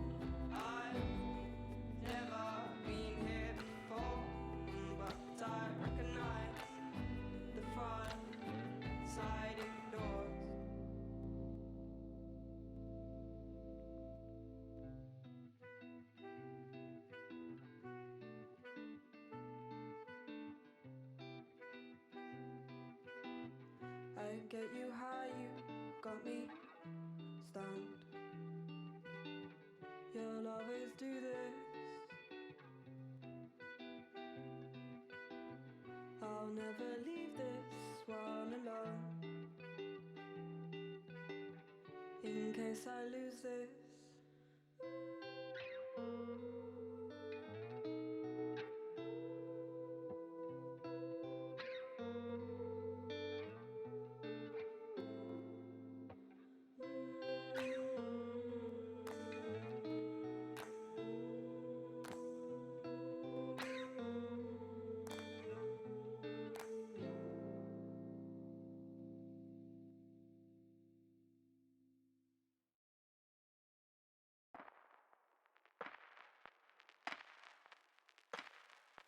Bright lights, I can't really see right. Cold eyes to hide what it feels like. They take from me what I need from you. Fast steps to find my way back to your love. We're due for a comeback. I get from them what I give to you. Please take me back to a dream where miles away are places never seen. Show me the wonders above, 'cause I don't need your favor, just your love. Please take me back to, please take me back to, please take me back to where my heart was on fire. Back to, just take me back to, just take me back to where my heart was.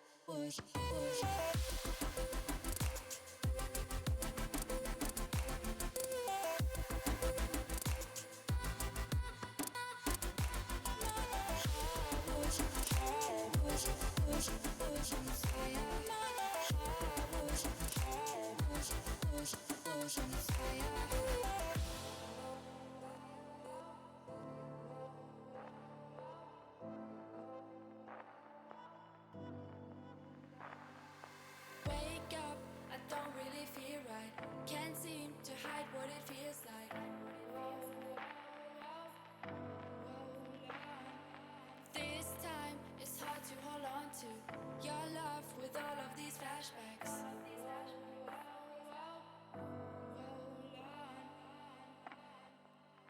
Please take me back to a dream where miles away are places never seen. Show me the wonders above, 'cause I don't need your favor, just your love. Please take me back to, please take me back to, please take me back to where my heart was on fire.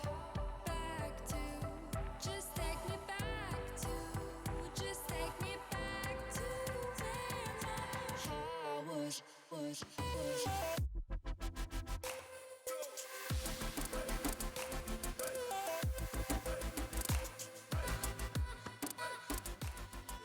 Bear Light and Mindless back with you here for the RC 6-man Season 7 Invitational. We go to the lower finals now. It's a rematch of the upper side. Aces facing off with Milk. The first time around, it was Aces to take it 2-1. I'm not as convinced that they can do it again. I think Milk has been sticking around. Plus, they beat the 2/3 Flow team, eliminating Kens there on the lower side, which we weren't able to see. It was off stream, but 2-0 in the case of Milk over Kens, eliminating the greatness that is Alexander Skotos. And, I mean, they even had Rayo on that team, but just weren't able to get the job done on their end. Let's take a look at the rosters again. Milk and Sinez, Dennis and Mortati. And Dennis is going to be the one that I'm eyeballing for this side, and Aces needs to do the same because Sinez a big leader, but Dennis was the one to get the job done on multiple occasions here, and Aces will have to keep an eye out as well. And we want you to get your predictions in chat. Who do you think gets it done? And while they're voting in the chat, Mindless, of course, you know the drill at this point. Who you got in this one? Your predictions next. I said before the break, not trying to be the jinx. So I'm still going with Milk from start to finish. I feel they want this rematch. They are, no pun intended, but thirsty for this victory here. and I feel they're ready for aces. They know how they play, and I feel they can definitely come back and get this rematch takeover. Very possible. Yeah, I covered that is a keen possibility here that Milk wants that revenge. And how many times do we see it in Roller Champions where you get to the lower side and that matchup that was super close goes the other way? But I got aces. I do think though what Witsu and his defensive prowess, the way he's been able to score the ball. In addition to it, he is such a well-rounded player, and with Dennis to be a such sign as rather to be that compliment here for Team Milk against them. I still think he counters them so well with Wheat and Texture. They get the job done. To Mexico City we go in game number 1, launching right now. Between these two, a chance to stay alive and play into the grand finals to play for the $150 for a first place bid. Who gets it done? First possession here going off to Milk. Already kind of pretty strongly. Defense is spread out from Aces. No attack. As I'm saying that, Wetsu goes for the nice little dive tackle there. It does take him out. Hits the goal. The goal is the best defender. Let's be honest. You never know what's going to happen around that thing. But it does come back over to Team Milk, and Morari is just taking his time with this, it seems, and gets a little pass up on the wall with Dennis. Dennis got some speed, but again, slowing it down, controlling the pace of the game. This is a lot slower from what we're used to seeing here. Getting these defenders out. They got the first lap done. Do they go for the one? And Morari, no, he's taking it off with a nice little pass up to Dennis on the wall, going down that lane 2 in the bull now. It's past the defender. Nice little pass up. Signers with the 3, and the shot goes in within a minute of the game. Milk has come to play, ladies and gentlemen, making it 3-0 within the first minute. Milk was silky smooth with their passing and their ability to transition. It was such a clean turn of events, laps, in order to get around to get the 3 ball. I was concerned. I was like, yo, after just now watching Aces in a situation where they weren't able to find any kind of offensive pressure or allow any offensive pressure at all. They were in the face of their opponents all the time. That Milk should probably take advice and do the same and go for a 1 while you have the chance, but instead they went for the 3 ball and were able to knock it down here. So that same trend continues here for Team Milk. They're able to get on the board first, which I think is a huge step in the right direction after dropping the first series 2-1. It's the best way to start off a series and get things going for your eventual and hopeful on the revenge game here. With Milk, they're definitely controlling the pace of this game. I haven't even seen a single gate 2 from Aces here, which is very, very bizarre from this team. Now getting a gate 4, that first lap is opening at 1-pointer. But do they go for it? Do they want to go for more? Gate is open. He takes it. He does a little nice little pause, said, "Where's the enemies at?" Takes it. Dennis now making it 4-0. Milk is showing some dominance in this match, and I'm sure they're ready for this 1 point. That's all they need. Finish out this game, take their time, and keep control. Deck was wide open. What? I mean, he was just sitting there for what seemed like a lifetime. There still was no challenge there. That's very uncharacteristic. He said, "Come at me, Aces. Come stop me." And throw in their face. They did nothing, unfortunately. Not that time around. They'll have to do something now, but look, Dennis is already on the roundabout again, here to the 3-4 turn, and a good avoidance. Ooh. That is until Texter was able to make a good read and take position away. Texter coming in with a really nice save on that. It looked like a magnet pass, but Texter just dived right between it and said, "Nope, my ball, can't have it." But ball goes loose. No, Wetsu's still there to pick it up. Aces now on the attack here, getting their first lap, I believe, in this match, to where that gate is finally open for 1 point. They can't go for it. They can't necessarily go for a 3. They have to go for this 5-pointer at this point. So with the defense of Milk, all they gotta do is just 3-man this attack and do something. But everybody's behind them. They seem to be a bit grouped up. They're just letting them freely get around these gates, nice and easily. And where's Milk? There it is, coming in from behind, but they can't pick it up. They recover, still in possession of Aces. Now going around for gate 4 to make it the 5-point opening up on the donut. The goal is now open, and Wetsu coming in around from the behind, taking his time. Defenders up and down, still going around. What is going on? I'm getting nervous watching this. He gets taken out. Still alive. Oh my God, it's still alive. It's still alive. How is it still going on? The chase down, Sinez.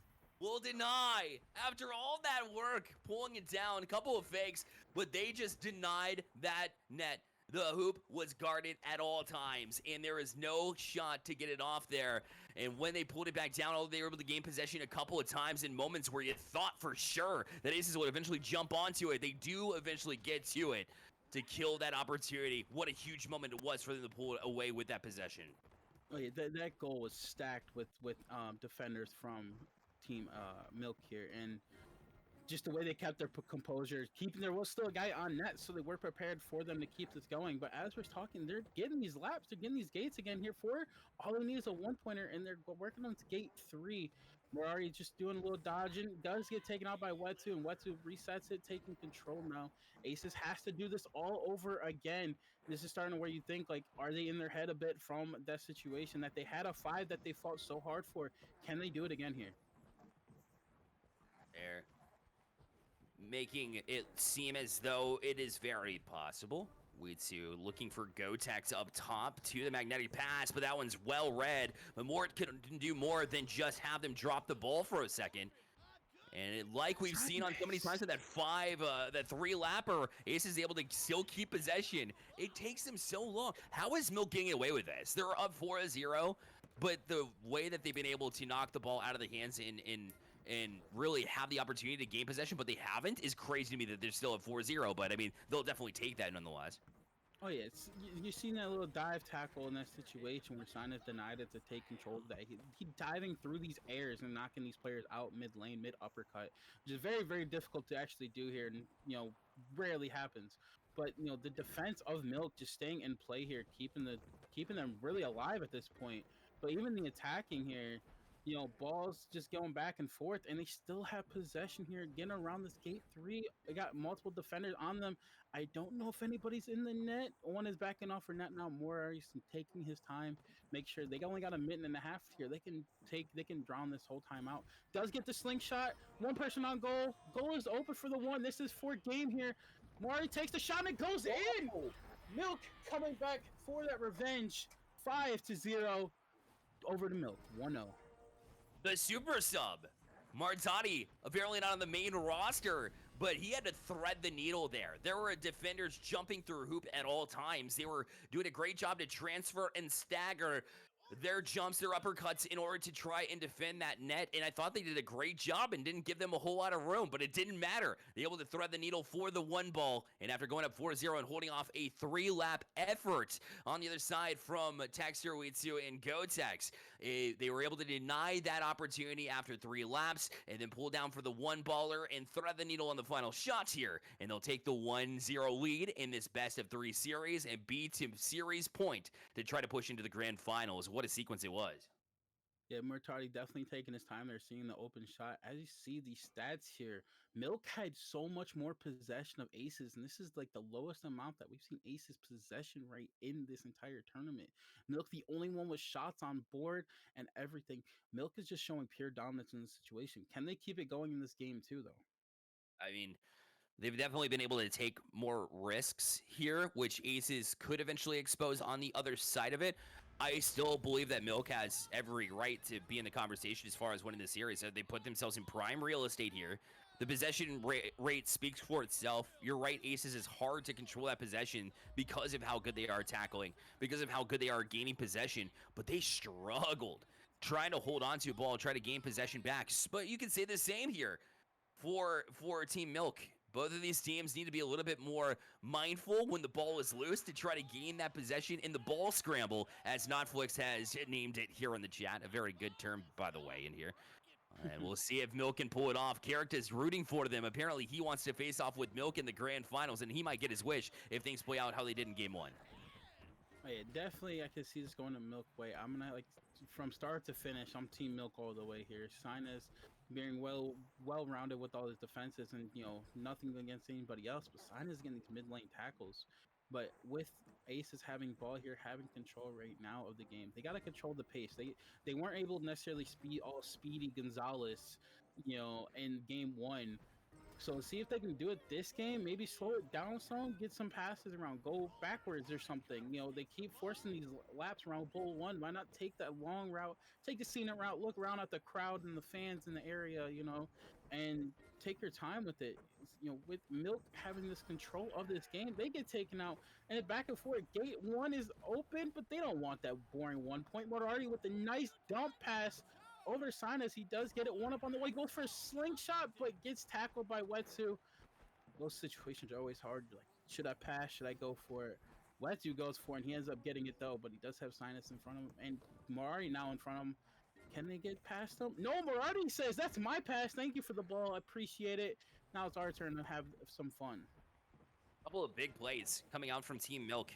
And it's been the Romanian craniums of Dennis and Mortati who have really combined for a couple of brilliant plays here for Team Milk.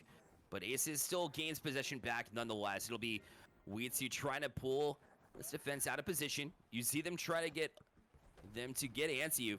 And although they timed the tackle, it was a little bit off the mark as Weetsu was able to sidestep them momentarily, and they'll have numbers here in the pit, but they will dig out of the pit here in Texture. To the inner wall, it'll be Gotex, denied by Sinez again. More great defense from Team Milk. As the Sinez comes in with the tackle, Texter ends up getting the tackle again. Neither team not really starting to see any ground covered with these one laps. Barely getting past the goal to try to start a lap two. We're just past the 5-minute mark, so now 2 minutes down in the match. This is where things start to get a bit questionable on what kind of scoring you're going for. But these defenders, they can't even get this goal open, let alone go think about extra points at this point in time. So, it's really who's controlling the speed of the game. I don't really know at this point because they go back and forth so much. It's just anytime you blink, it seems they don't have control of the ball anymore.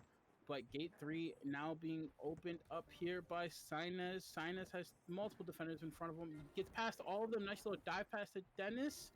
Working on the gate 4 for the 1 point open. Does Mari take the one? I highly doubt he takes this. We got 4 more minutes in this situation.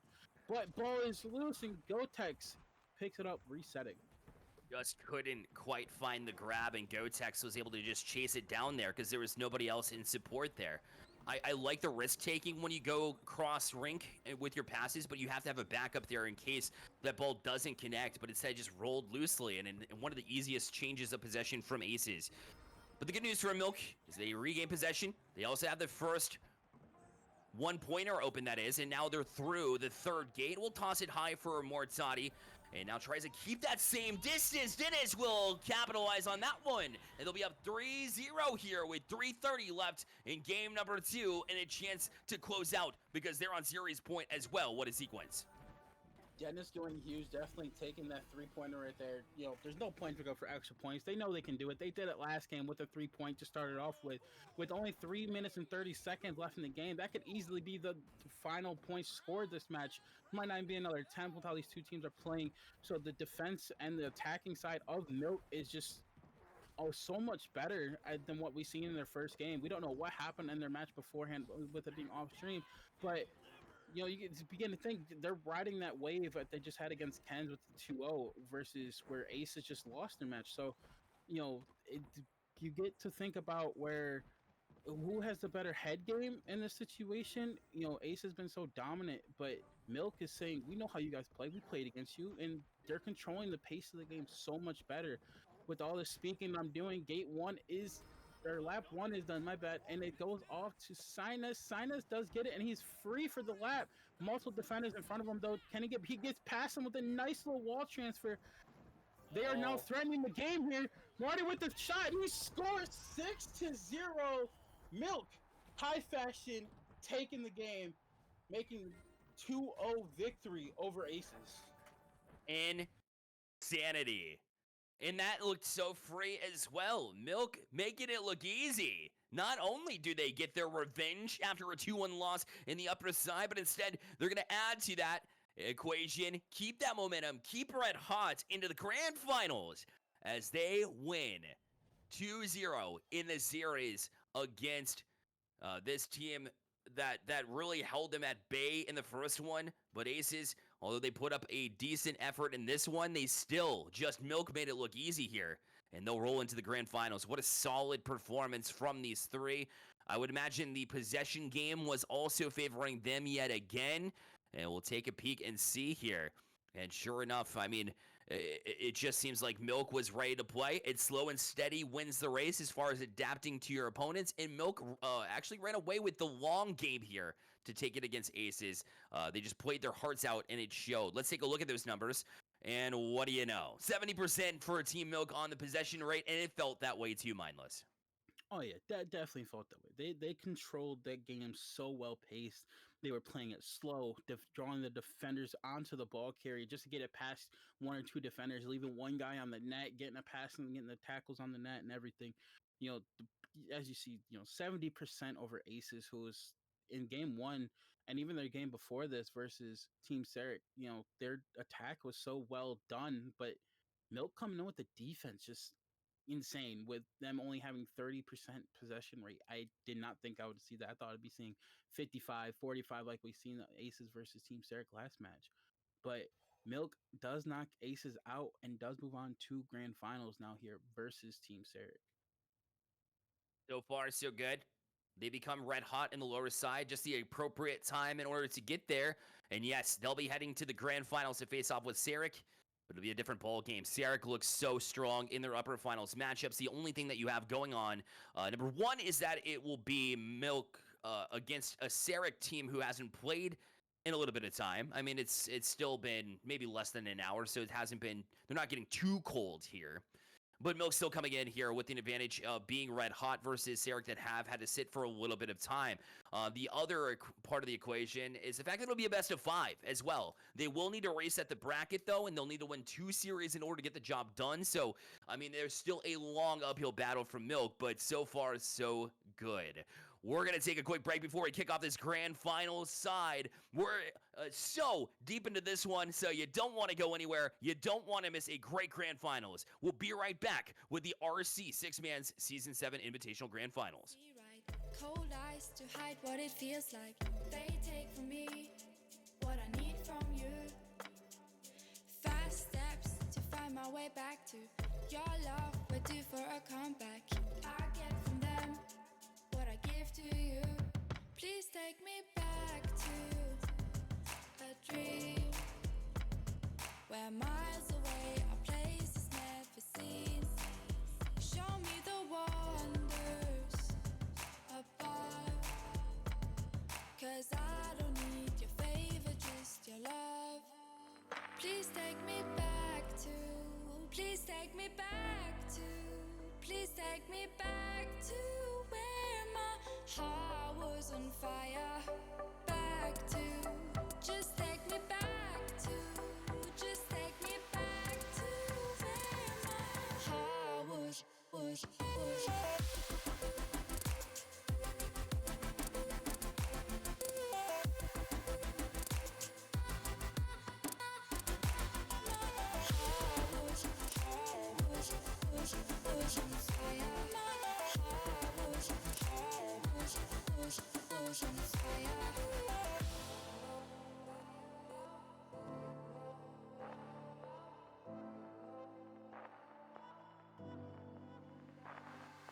Wake up, I don't really feel right. Can't seem to hide what it feels like.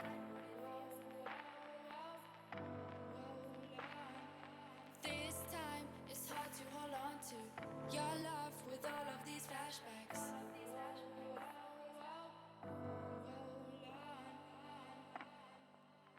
Please take me back to a dream where miles away our place is never seen.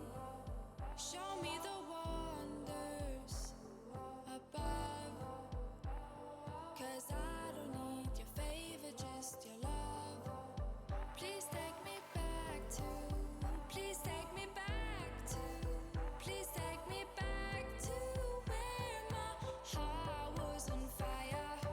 Back to, just take me back to, just take me back to where my heart was.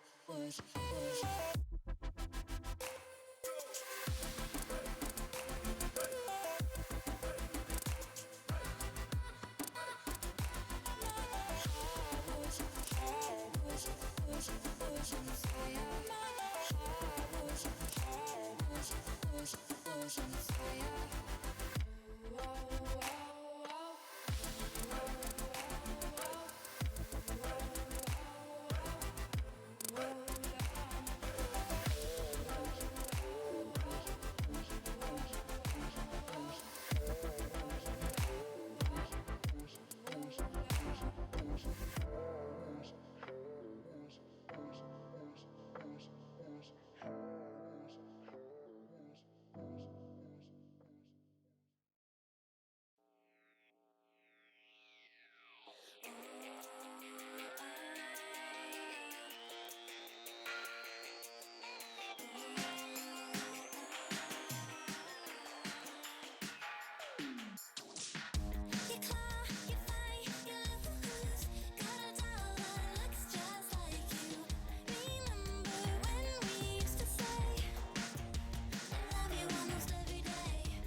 Look alive, RC. It is time for the grand finals of the six-man Season 7 Invitational. Let's take a look at how we got here, Mindless. Again, my name is Bearlight, and it was Aces that made their way to the top side through the top finals, rather, the upper finals. I said top finals because that's the way that you framed it in the comms behind the scenes.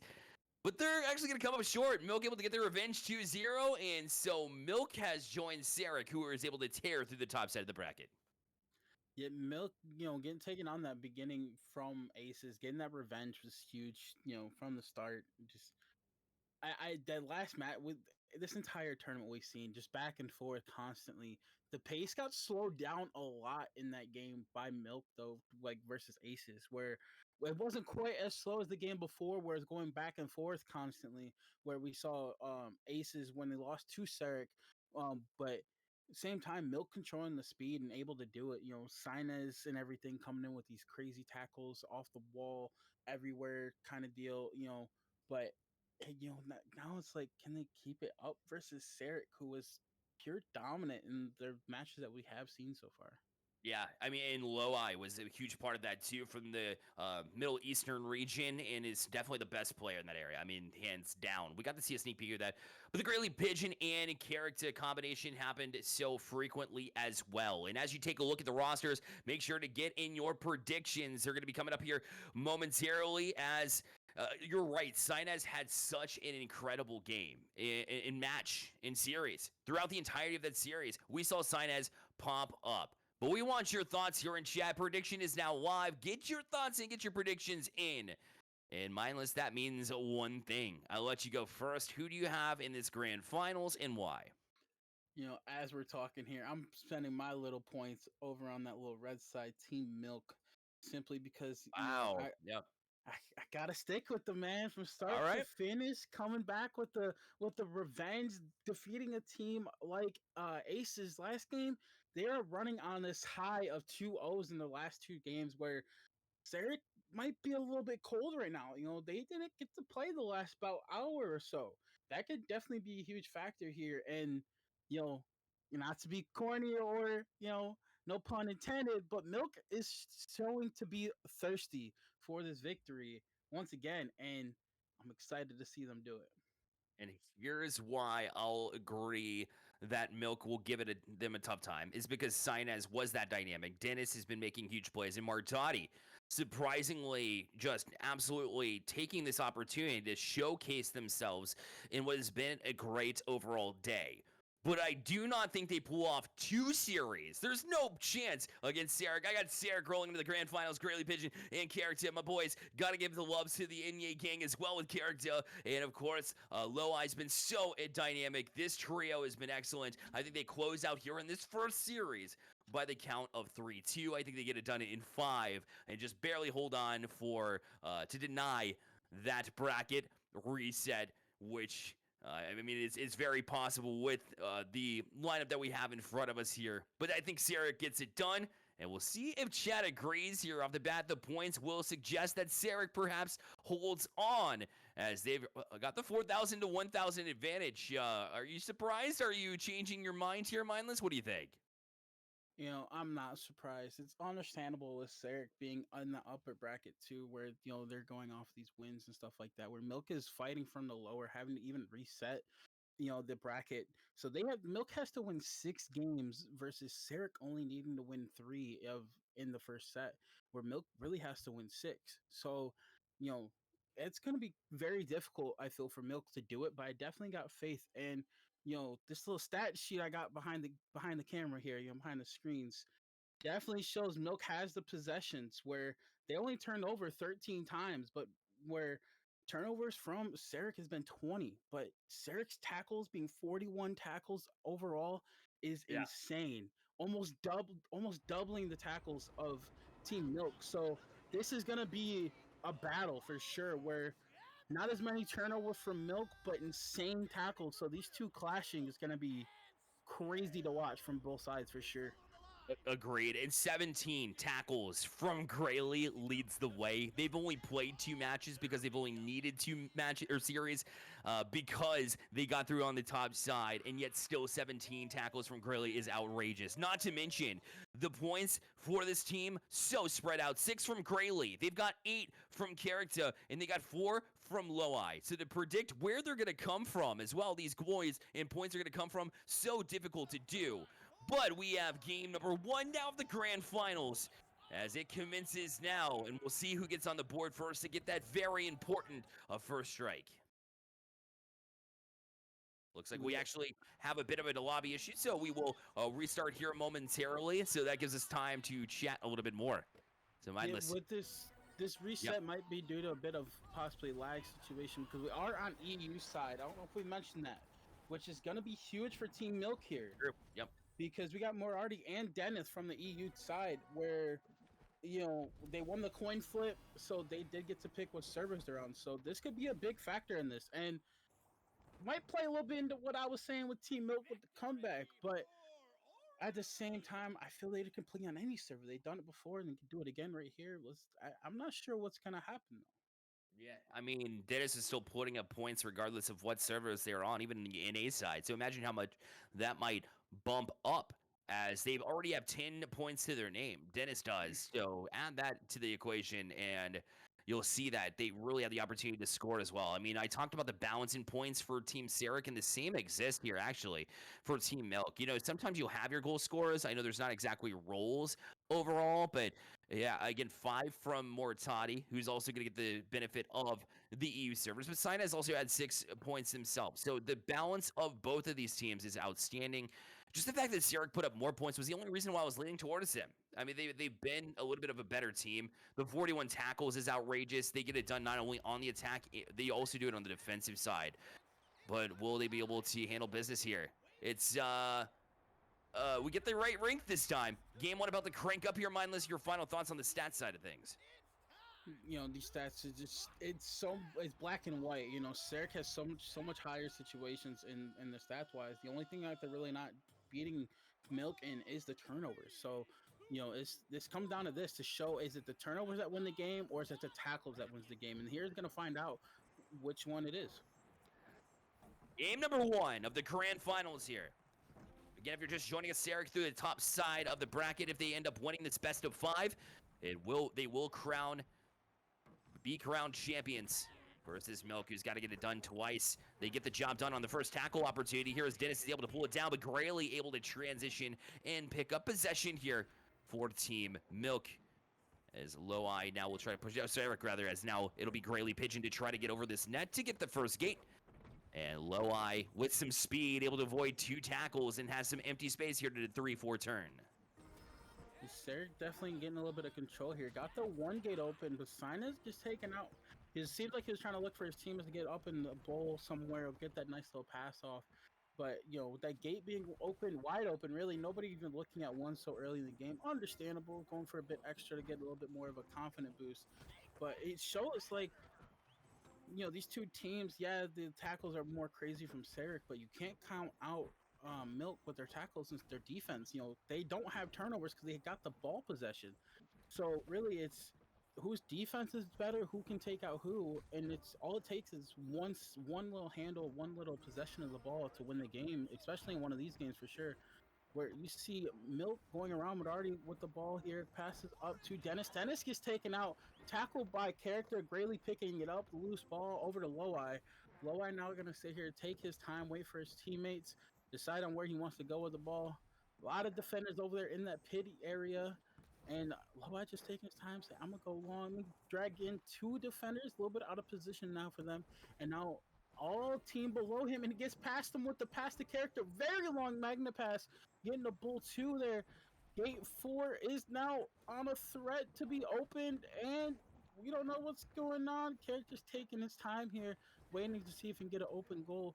And pass goes crazy. Loei picks it back up, though. Lap 1 is open, and Donut is open for a 1-pointer. I don't see either one of these teams taking this, though.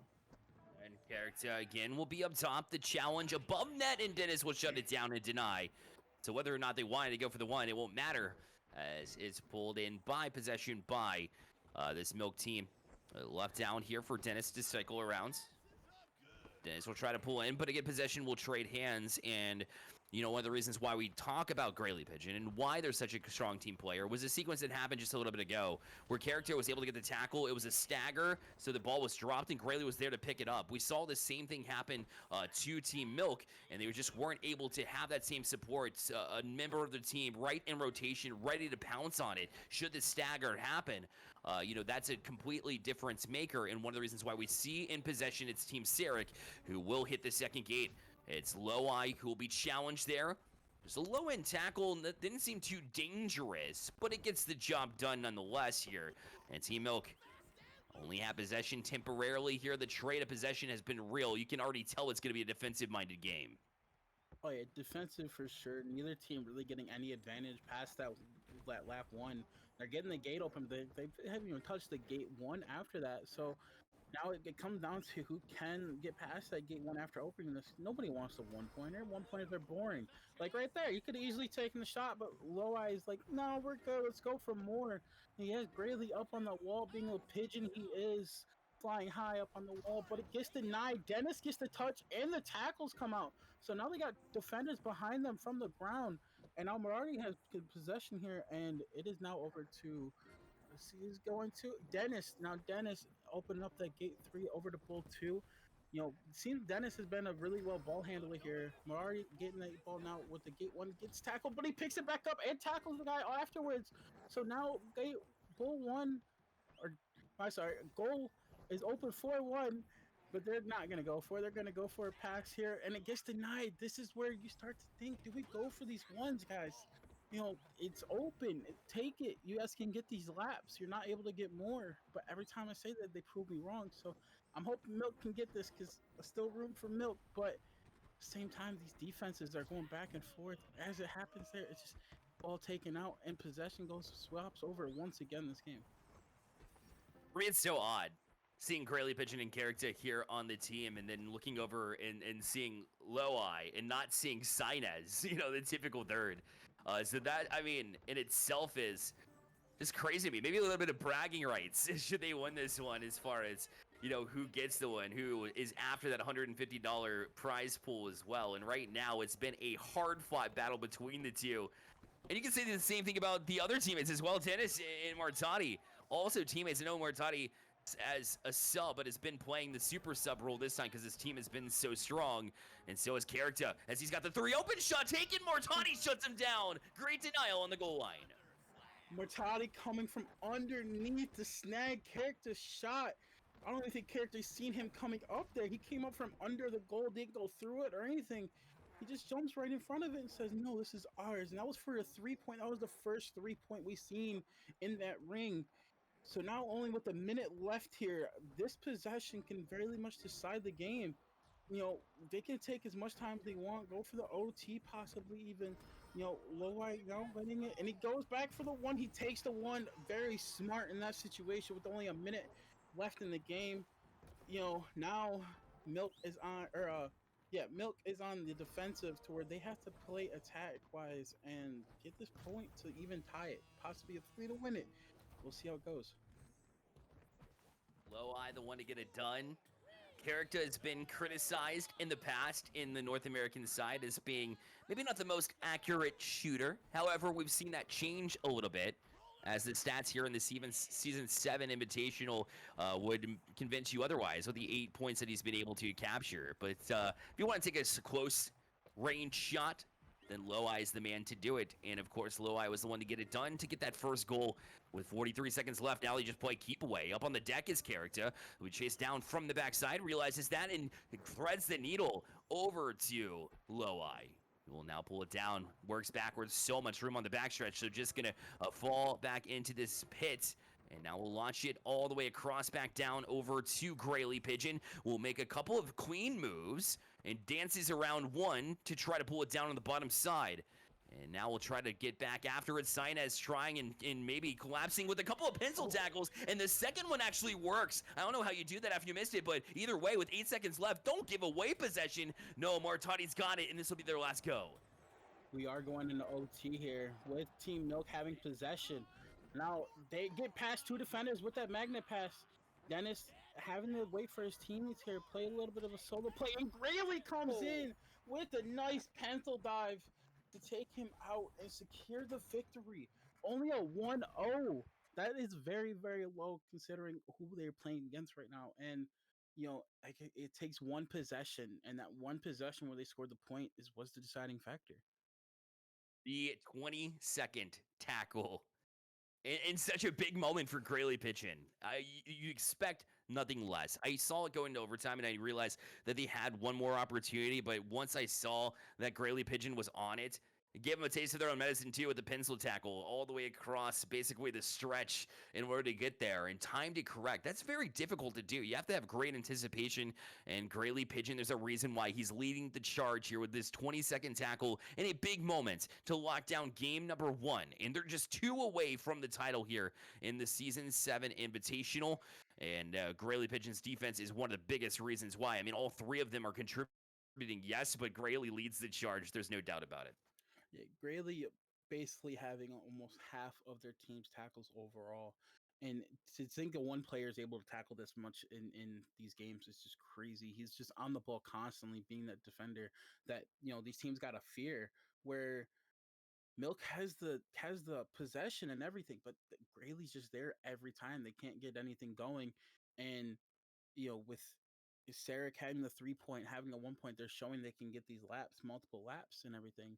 And you can see here on the stats, the possession rate very, very close versus what we have seen in the past from both teams. Milk last game dominating, but now only up by an extra 5%, really. So now it's like who can take the extra shots though? Where Team Sarek was the only one to be able to shoot on goal. We'll see if Milk can do it here though. Dennis, the first and only player to win 3 invitationals, will need to rally the troops here to get the job done. And Dennis, of course, teamed up with Sinez, who leads the charge. You have a leader at hand. You have experience in championships under your belt if you're Team Milk, but you weren't able to capture the Game 1 win. But it's a long series for a reason, so buckle up here. Game number 2, we hit the beach. Grab your towels, grab your swimsuits. Game number 2 is underway. Ball coming straight out that gate there, and possession sticking over to Sarek right now, who did just win last game 1-0, even let alone with a little OT that they had. But they gotta keep this ball possession here, and Loa is just taking a little time here, showing off a little bit of what RC can do and what you can do in RC rather, and take his time, playing a little solo game. But up to the pigeon on the wall, little spy cam if you want, chilling up there, nice high on the perch. Back to gate 3. They already have 2 laps with the gate open for 3. Only one defender to beat, and he gets taken out. Dennis with the huge tackle there, stopping the point 3 to be scored. Now, Milk has to keep this possession here, and I feel they need a point here to really get them going. Like you said, you need them to rally the troops kind of deal, with Dennis being so well diverse and winning the multiple championships he has. Sinus just needs to put them together and have them work out more. Your low eye met by Dennis, the 3-time champion, like we pointed out, has grabbed possession. We saw that a lot in Game 1. Their defense, pretty strong, but they have more points over the course of this invitational specifically by just a handful, yes, but more points scored than Sarek does. So they'll need to show up some of that offensive prowess. And right now, it's been denied every single time. The defense of Grayley, we talked about so many times, is a reason why. And now we'll have and find a pass. Low eye up high. It'll be character seeing too much challenging in the bowl. And before they could get the pass off, Dennis was on that one to cut off the angle yet again. And we'll trade possession here as Milk will have their chance at a lap. And Dennis definitely showing off why he is one of the best in this game right now. You start to think, like, is the server change, a bit better for him? But then again, he was playing the same way right before. With this gate 1, with the bull, point 1 rather, scored up on the thing. Does he take it? No, of course not. Who wants the boring 1 when you still got about 5 minutes left in the match? But will it bite him in the butt? We'll see how it goes. Nice little pass with Sinas getting some space. Backwards pass to Dennis now. Dennis with possession, and has multiple defenders down below him. But he gets little jumpy jumps and a nice dive pass over to Marty. Marty gets it now with the foot with the three open for the goal. If they can get this gate forward, and Dennis gonna take his time waiting for his teammate. Has Marty above the goal. Marty going around. He's going back for the three. It looks like he was questioning it. I don't know how I feel about that one. That might have been one of the times where I say go for more with all three defenders sitting on that net, but respectable try nonetheless. And you called it out right, where it was, doubting yourself for a second, and the decision making needs to be confident. And in that moment, just wasn't. However, that being said, character launching off of what was a heavy slingshot, he fell to his back. And luckily for them, Loai was all the way across, because even though the original pass misses, he was still there. Now it's going to be Loai on the other side of this net, the 3 or 4. And you saw the two defenders lurking here in character. He doesn't have a whole lot of momentum here, so we'll have to be careful. Even the slingshot didn't really do much. It allows Mortati to at least get the ball loose, but they still gain possession. And Mortati finally gets over to it. But that was a dangerous ball as Sarek almost got back to it. Yeah, Milk again with a really, really sticky situation going on, almost another 5-pointer, little scuffle there, little ball scramble from what we are hearing, and showing that they're keeping composure during that though, so they're able to recover it and reset to where now it's a back and forth game once again, pushing that 3-minute mark. Now this is where you start to question, what are you scoring, right? But the way these teams are playing, they're both able to get these extra laps, and it's just a matter of who shoots the ball. We haven't seen a shot really on the goal yet, and nobody's had an opportunity to. Both teams playing really well. As I'm saying, so character gets around 2 defenders, leaving 1 on the net. Loai with a nice dive over to character. Character now going around this lane, a little open lane here down to pit 2. And the gate is open. The ball is open, clearly open there. No communication from Milk on the net situation.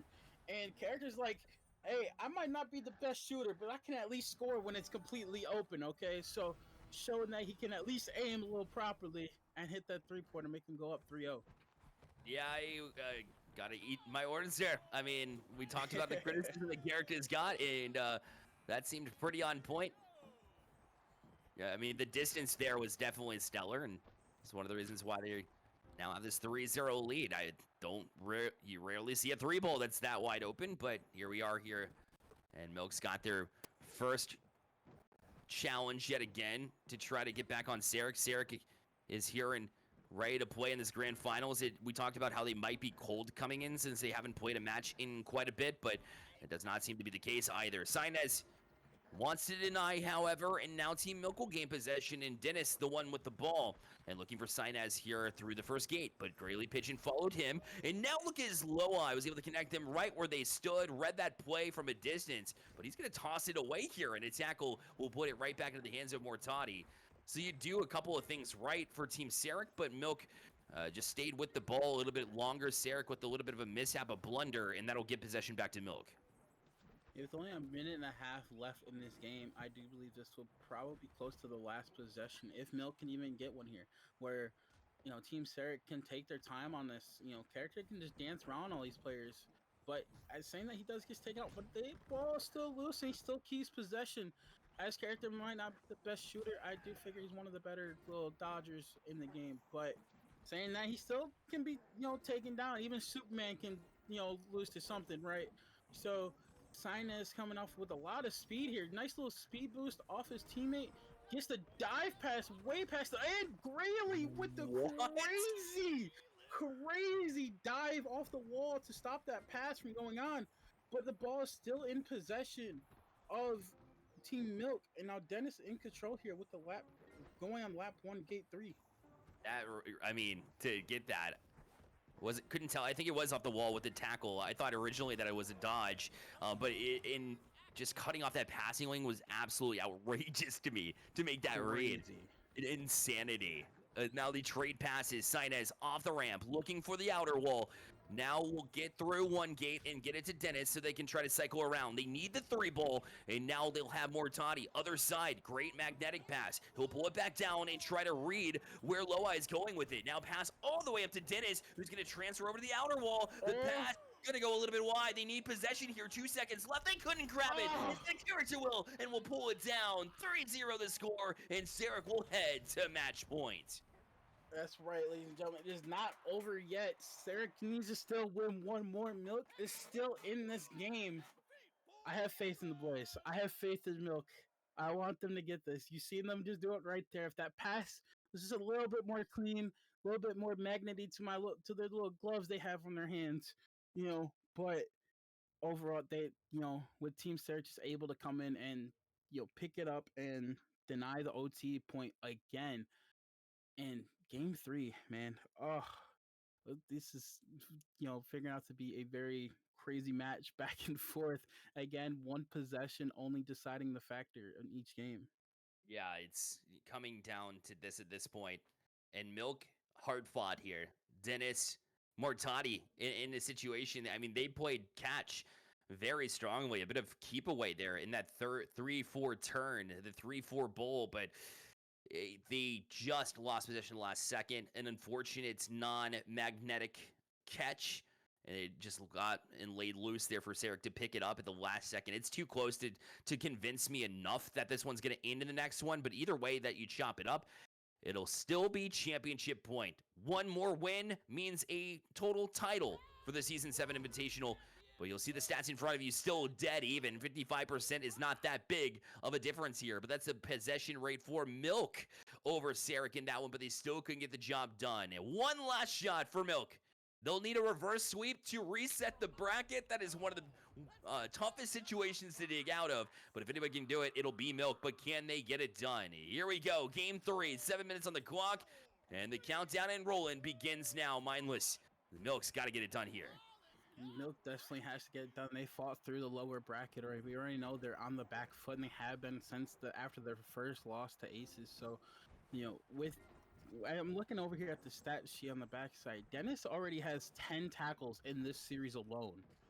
So him coming out of this gate with a crazy defense is definitely going to be the factor here. But as I'm saying this, I might be eating my words once again with how Team Sarek is just getting it. And Dennis gets the tackle there, but can't keep it, but does get the reset. Dennis now with 11 tackles in this series.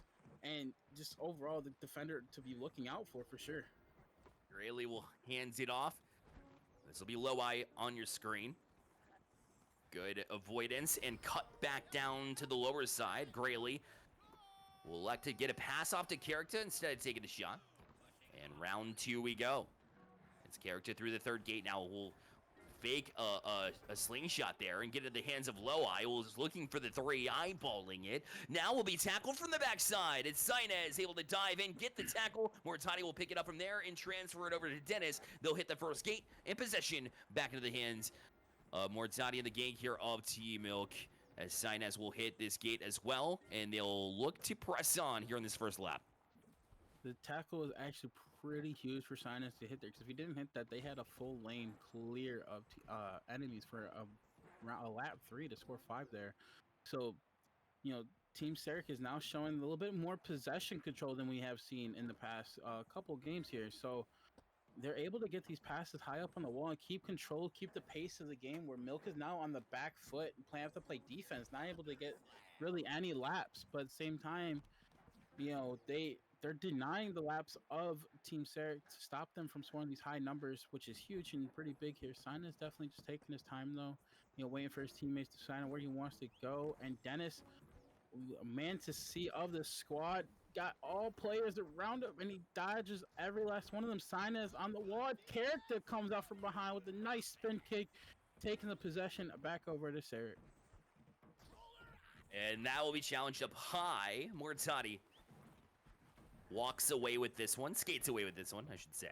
This will be Sainez again to transfer down. He's low. We'll pass it over to Dennis on the outer to inner wall transition. We'll go right back out to outer wall. Good shifty movements to become unpredictable. And Dennis will transition into the bowl. He is wide open. All 3 members of the defense here of Team Sarek were all in the 3-4 bowl. as Mortati now will see them close on a little bit closer. Sinus had to look out for one member, was down on the defense. Sarek does get the tackle. Ball still available and denied as Character was able to dive to it last second. And then he will emote on his way out to try to get the next challenge. But a job well done on the defensive side of the ball again for Team Sarek. Is Sarek able to get these tackles in those high situations, high up on the wall? Very difficult to really do, actually, when they're that high on the wall, having to catch up to them and hit them at the same time. You know, but Sinez with a nice dive. Oh, what layup? I can't even say name right now. I'm just gonna say Lissy for a second, but comes in with a dive from behind to stop that pass that was going to be in front of him, and he ends up taking it right away from him. But as I say, they still have possession though. They get that gate 3. Dennis really high up on the wall here, taking his time, waiting for his teammates. Ball hits the spine of the court. Mortai gets it and still has possession as Rayleigh comes around to deny it from that grab. Back over to Team Milk now though, where they can definitely, they got to control the pace of this game a bit better and show Sarek what they can really do here. Sarek, a stacked roster as Character's former teammate and Inye gang member of Paul Eng says in chat as he makes an appearance here. Paul, we welcome you in. Here's Loai now to the inner wall. Eyeballing Character on the outside instead of kept it himself, and then we'll trade with Grayley Pigeon here in the 4 side of the bowl. Now the 4th gate they want to hit, but they're taking their time. Good job to Impatience to look to pull them out. But again, that discipline that we've seen so many times from Milk still staying put, allowing them to challenge this consistently. And now the goal from the backside. They'll take the one, and this will really force the hands here. Because not only are you on match point, a chance to close out in this best of 5 in the finals, but you've got the lead, and now will force Milk to need to at least tie with 1 lap. We got 2.5 minutes left. This is the first 1-pointer we've seen this long, like this early in the game. Not below 1 minute or anything like that. Not an OT like we've seen, but with still 2.5 minutes. Sarek, I feel at one point in that situation, showing a bit respect to Milk, where they know that it's very difficult to get these extra laps, because they could have definitely gone for it with this, still with over 2 minutes in the time. But with them having that 1 extra point puts them on the advantage, and they could play a lot slower than they have been. And Sinez, again, with the crazy dive off the wall to deny that magnet pass. And Dennis there to pick it up off the pass. Insane dive pass there. Another pass. Pass goes off, though. Gate is open, and it gets denied by Grayley. Now, Milk on the back end, though, and possession still going back and forth. Grayley ultimately does come up with it from Team Sarek. And now they are urging here to take this series and, like I said, win that big old prize pool of them, right? Each team wanting this 150, and they're wanting to take this, and Sarek just has to do it right here. 1.5 minutes left in the game. They can take as much time as they want. They can take another 1 if they want. They can go on for 3, go on for 5. I see them going for as much long as they want to take and go for an extra 5 possibly, just to throw a 6 out there. Who knows what they want to do, right? But Dennis ain't having it, gets another tackle, gets taken down. We're pushing a minute left in the game here. This 1-pointer that they have scored could easily be the only point scored in this game if Milk doesn't do anything here in this last minute. Riley now cycling around the tackle or the pickup of the ball a little bit earlier. The pace that in which you had to read that was so impressive to me. But ultimately, possession gave back. Now to Team Milk, Sinez, you feel like you have 1, maybe 2 more chances to get a lap in to tie this game at the very least. And maybe you want to play into that and perhaps go for a 2nd lap and steal a win to get your momentum rolling here. Maybe the extra risk is worth it at this point in time because it is do or die at the end of the day. Mortati challenged on it. This ball will be loose. It'll be picked up by Grayley Pigeon, and now he will hold on to the ball with 30 seconds left. It's a game of keep away here, but Mindless, they're only able to keep it for a couple of seconds. Couple of seconds it was, and Dennis coming in again, said the defender to watch from Team Milk here. With all their tackles he's already gotten this series is crazy. But this is the last possession. The ball is in the air right now. As Sinus picks it up, still in possession of Team Milk with only 5 seconds left. We're going to push an OT here. This is the last chance Milk has to score a point on the board. And all 3 of defenders are on them. Nobody's on this goal. Can Dennis make the shot here? Well, as I'm saying that, end up backing up towards the net. They got this 1 open. Do they go for the 1? Do they push for the tie or anything? It looks like they're going for the 3. Sinus Little bait and switch. The one is open. Decided to take it. He takes it. He misses. The ball in possession. Still in possession. Sinus gets it again. Passes up to Matari. Matari takes it. Making it 1-1. Our first official OT tie. Now, this is where it happens. Next point wins, ladies and gentlemen. Is the series over, or is Milk is still in it, fighting from the back end to reverse sweep in the first set? Through overtime we go, and I felt everybody in chat, everybody here in the production room, and ourselves mindless, everybody's heart dropped when that shot was missed originally, rang off the post, and you're like, oh no, there's no shot it ends like this. And yet they still were able to muster in this overtime. But for how long here, Sarek has possession to kick this off as well. The shot, he kept composure. Sinez missed it, but he's able to pick it back up, which is very well composed from a player like that, especially when you miss something, you want to stagger and get, a little in your head from it. But it doesn't seem to phase them right now. They're going to ride this wave of getting that 1 point. And Sinez again with the ball high up. They have all three defenders in front of them in this situation. Now, see, Grayley does go back for the net there. Now they got the gate open. They got the gate up for the one. This does end it. If he makes it, Sinez scores it again, winning their first game of the set, making it 2-1. My team Milk is on the comeback, starting with 1. So you feel the pressure, and you miss that original shot from Sinez, but then he gets his own rebound, is able to force overtime with a redemption shot. And then in addition to it, you're going to get the game winner in the true overtime in order to push into game number 4. And that was just, that's how you brush it off the shoulders. Anybody else, it seems like, would be able to still linger in their brain about missing that shot and then cause more mistakes. But Sinez, the amount of the goldfish memory that he has to just drop all the mistakes he had previously and get the job done in overtime was impressive. And Sinez continues to impress me on the offensive side, regardless of what servers he's on currently. So again, we move on to game number 4. Milk stays alive, and any chance that you allow Milk to have in a series is not a place you want to be in. You want to go ahead and close out in 3, not only for the bragging rights, but also to make sure that no amount of momentum could be gained by Milk, but they weren't able to get the job done. So we'll go over to Pixel City instead to see if game 4 might be the chance. It'll be 2 more match points before we're done, 2 more championship points as well for this team Sarek to try to get the job done. Will Milk play spoilers? I was waiting for that one forever. We will see here. So we head into game number 4. Oh, this is where you think, are they're riding a wave right now with so much hype. As you see the little possessions and stuff, from the last game, still super, super close between these two teams. But it comes down to the one possession. It's all it takes. One possession, and it shows in that situation where they're able to pick up the OT. And now they're riding off this wave. Milk filled up their glass about a third of a way, right? They're a third of the way there. They're gonna get some cereal or something like that, a little hungry for this victory. So I really want to see them take this, but at the same time, Sarek already having this little possession and taking their time and controlling the pace in the first 30 seconds. But Dennis, the defender that has popped off this set already, having so many tackles, so many insane tackles, having I think it's 15 or 16 tackles this set already.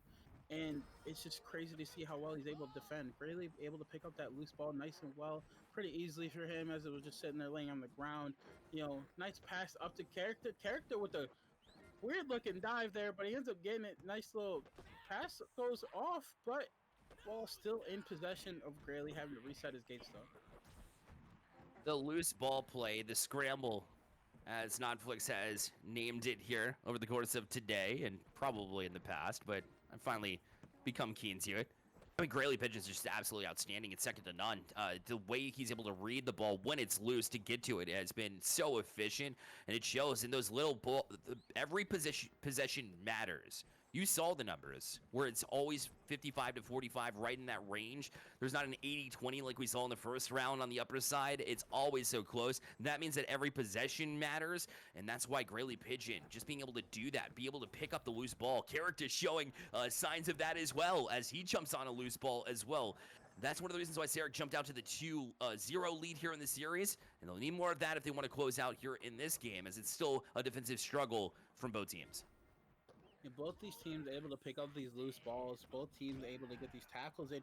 A lot of tackles going on, but it's still in the hands of Sarek, which is crazy. Seen like 3 different times there where people got tackled, but Sarek ultimately keeps the ball and keeps their lap progress, which is huge. They're now threatening this lap 2 to get 3 on the board once again. And Loweye, showing off a little bit of skills there. It has the gate open for 3, but passes up to character. They are now pushing for the 5, ladies and gentlemen. This can be it right here. If Milk doesn't stop this, this will be the set and your series winner. And Loweye gonna take his time. Where's it? He's got all defenders in the net, and it's denied. What? Denied by Dennis, the defender to look out for from Team Milk. There to say, no, you're not taking this from us. Not yet, at least. We're winning something. I don't know. Oh my gosh. You must be outstanding at poker. Did not show any signs of even being there or around the ball, and then suddenly just came out of nowhere, threw the hoop in order to deny that one, because I thought it was dead to rights, just in the net, in your net, but it was not. The denial from Dennis, absolutely outstanding. Big plays like that. One of the reasons why he is the only 3-time champions in these invitationals, but I digress. It'll be Sinez back onto it. We'll transfer it down to Dennis. Somehow was able to avoid that first tackle, but Character not going to let him get away with his life there. We'll end it instead. We'll pull it back down, and Grayley Pigeon will find Loweye here. Got Character in support, but couldn't get the pass off in time because Dennis again on the tackle. Dennis is just, it seems like he's everywhere. Like, you said on the goal, the poker game, he must be crazy because Philly's defenders don't see what he's doing, don't see him around these corners, around these spines. And again, right there, Dennis is able to intercept passes now. Like does he just have futuristic vision or something at this point? I don't know. He's done something in these last few minutes to where he's able to do some crazy things. But ball goes over to Team Sarek now. Loweye here has pace of the control. Dennis behind him misses a spine or misses a dive tackle. Now back up to Character up top.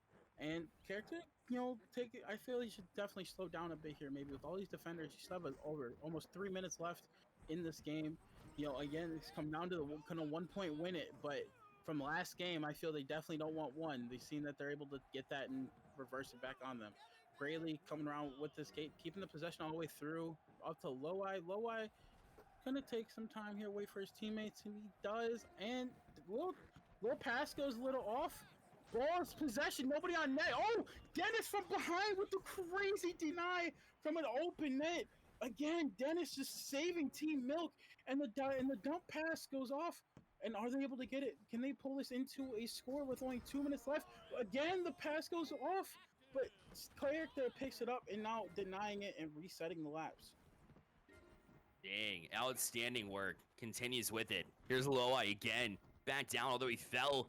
It was one of the most dangerous spots on the rink. Was still able to get away with it now. Character so Grayley Pigeon covered it first, but he did a good job to avoid and elude that tackle. And now we'll get a keen and a timely whiplash, if you will, to get down and get some of that momentum up. Grayley back down. Now we'll put it up to Character. He's got some help here, waiting for a slingshot of his own. We'll use the ramp to push it up. Here's Loweye on this far side, looking for the three-pointer, waited for it, and bail. You see all 3 members of the defense of Milk still there. Now slingshot around, an opportunity to end the championship here, but it's denied as Mortati able to deny the 3rd lap.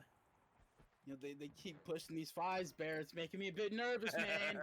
Making me a little nervous. Milk is showing composure and able to stop these laps and stop these goals, though, and it's showing every player is getting these insane saves and tackles where, Dennis is getting a lot of them, but Mortati, as you saw right there, stopping them from getting that lap 3. And only a minute left here, and now it's questionable to what you're gonna do with these scores. You gotta start blocking these ones. You gotta start blocking everything and taking your time on this to score a point. With only 40 seconds left, this could easily go into OT again with a 0-0. And with them fighting over in this bowl too, it's just going back and forth constantly. No team really to get out of this area, it seems like. But Grayley, just say he gets out of it, but he goes back. No, he runs away from defenders and gets taken out, but not before he gets the pass off to Character. And now Character gets it up to Loweye, who is high up on the wall, over to Grayley, the pigeon that he is, on the walls, on his little perch, waiting for his teammates. He's got Character in front of him, gets a nice dive pass over to him. Character, now, they got 1 point to score here. 5 seconds left in the game. Character takes it, and it's now 1-0. Milk has one chance, Bear. One chance to do it. Right here. I have faith. I don't know if you do. You're rooting for Sarek, understandable. But one possession, all it takes, and this could be the match. A huge goal from Character. Again, showcasing how his offensive has come a long way. And now you're right. It's 5 seconds left. They need possession here, but Character gonna get it instead. 1 seconds left, and it's gonna be Sarek with the championship here of the RC6 Man Season 7 Invitational. Man, oh man, what a series, and what a run from Team Sarek. You got to give credit where it's due, right? Team Sarek obviously showing off why they deserve to be in that area and why they deserve to be up top and winning the overall of the tournament of the Invitational. But man, Milk definitely had to make them fight for it. That was the lowest scoring game that we had all this season, or all this tournament rather. And just to show that Sarek was only able to score 1 point versus the team is kind of crazy from what we've seen in the past, the games that they played today.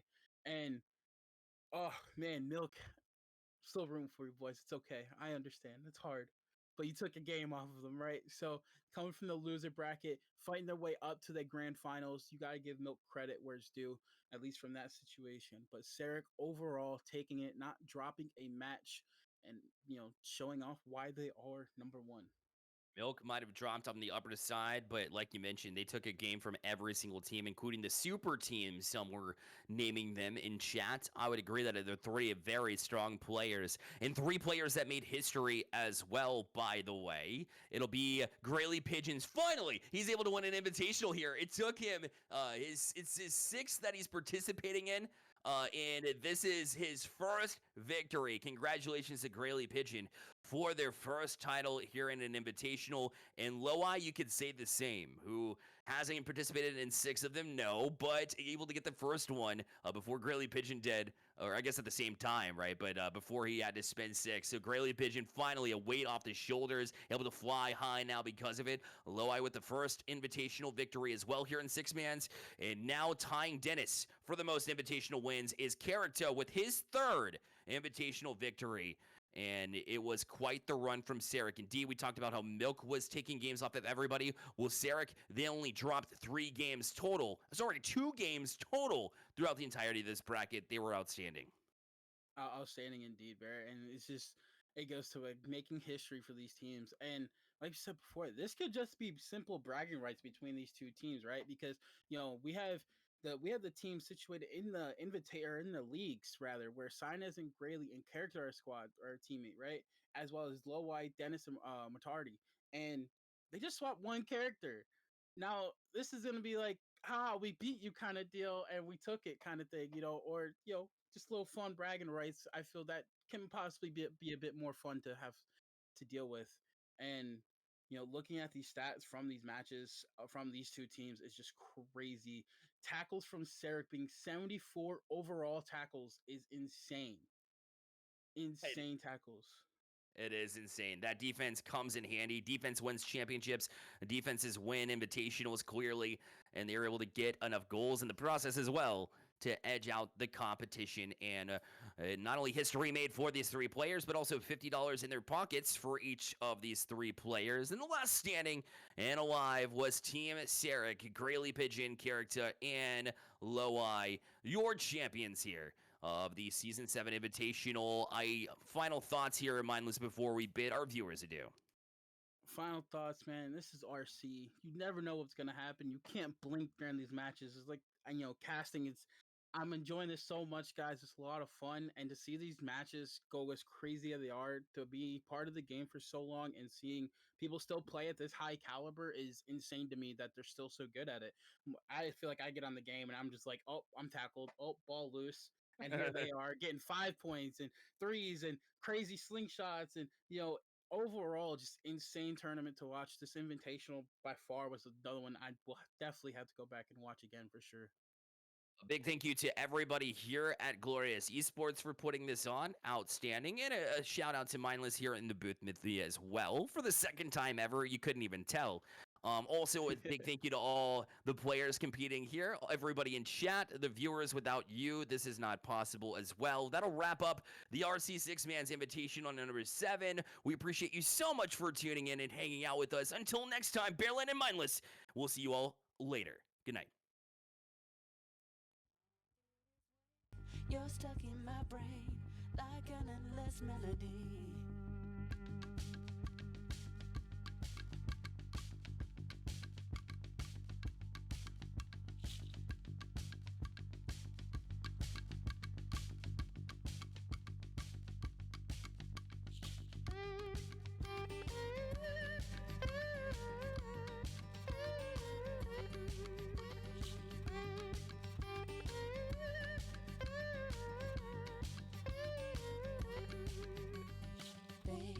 Feels like I'm in love, just can't get enough.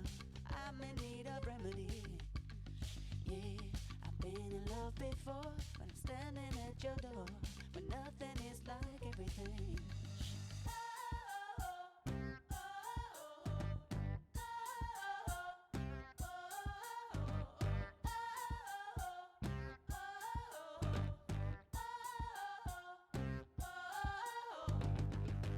Your melody is my remedy.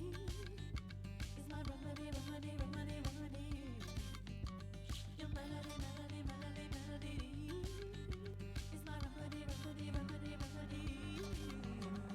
Well, I'm stumbling through the caves on these delta waves, but you're a step ahead of me.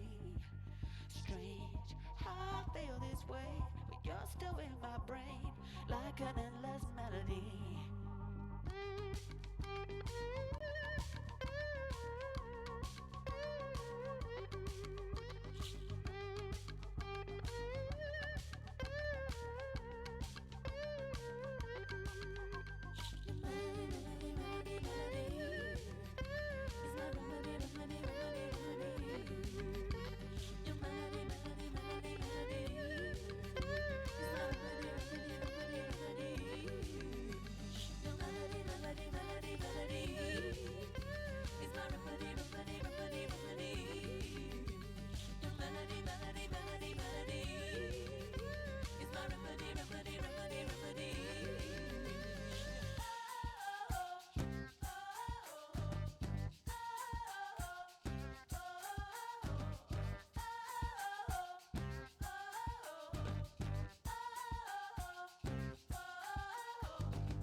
turn that one-on-one to three, it's amazing. I came up from nothing and hit the lotto like it's the motto. We with different models, with different problems and gifted bottles. We got 50 bottles and nails is polished, it's from Chicago. When we from the projects, projected to never see a dollar. New world, all the bad boys and the rude girls. It's a new world, yeah we coming up, yeah we coming up. Hey, we don't wanna, we just wanna live. I'm about to come on with the click. It's a new world, yeah we coming up, yeah we coming up.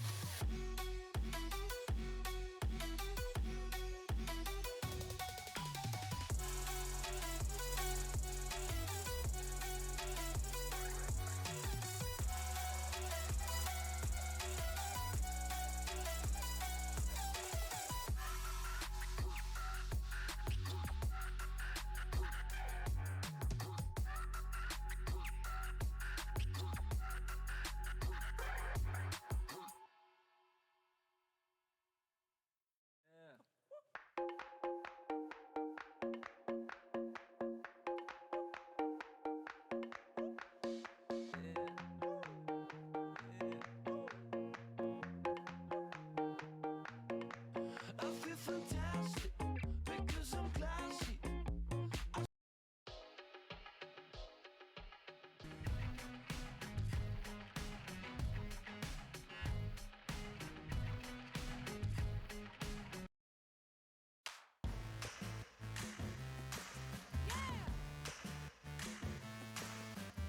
Here we go, girls. Watch me for 1 second. This is gonna be great. 6, 7, 8. One thing off, take one thing off. Yeah. One thing off. Here we go, girls. One thing off, take one thing off. One thing off. Start the verse.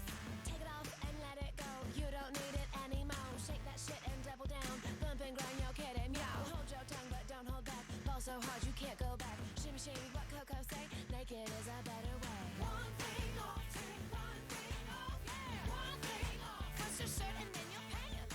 One thing off, take one thing off. Yeah. One thing off. Now shut your mouth and dance. Glitter in my eyelash glue. Stick to me and I'll stick to. Ba-da-ba, you know where I've been. Don't need to try, just let the beat win. Booty, cutie, double D. I like girls and they like me, so unwrap me like bubble gum. 'Cause skin on skin is much more fun. One thing off, take one thing off. Yeah. One thing off. And then drink because you done it. One thing off, take one thing off. One thing off. Now shut your mouth and dance. Jelly belly, chicken wing, underdog, step in the ring. The night's too hot to put it on. Good golly, Miss Money, yes, freak on. Twerk it, work it, yodeling. Case or I don't win, just play. Strip like Boga, dealer's choice. Raise your glass and raise your voice. Unhook, unbutton, inhibit your inhibition. Take your cherry off the top. Strip on Sundays, make it hot. Don't need to be trimmed, just skinny dip. Pick up, throw down, let it rip. Wind up, time's up, dribble, shoot. Revel in your birthday suit. Strip yourself of attitude. Don't care what they think of you. Just be a peach without the pit. Throw 'em back and let it be. One thing off, take one thing off. Yeah. One thing off. Trust me, less is more, okay? One thing off, take one thing off. Yeah. One thing off. Now shut your mouth and dance. One thing off, take one thing off. Yeah. One thing off. Let me hear you say. One thing off, take one thing off. One thing off. Now shut your mouth and dance. One thing off, take one thing off. One thing off. Leave it, you don't like it. One thing off, take one thing off. One thing off. Now shut your mouth and dance. You chain me out, still speculating, never.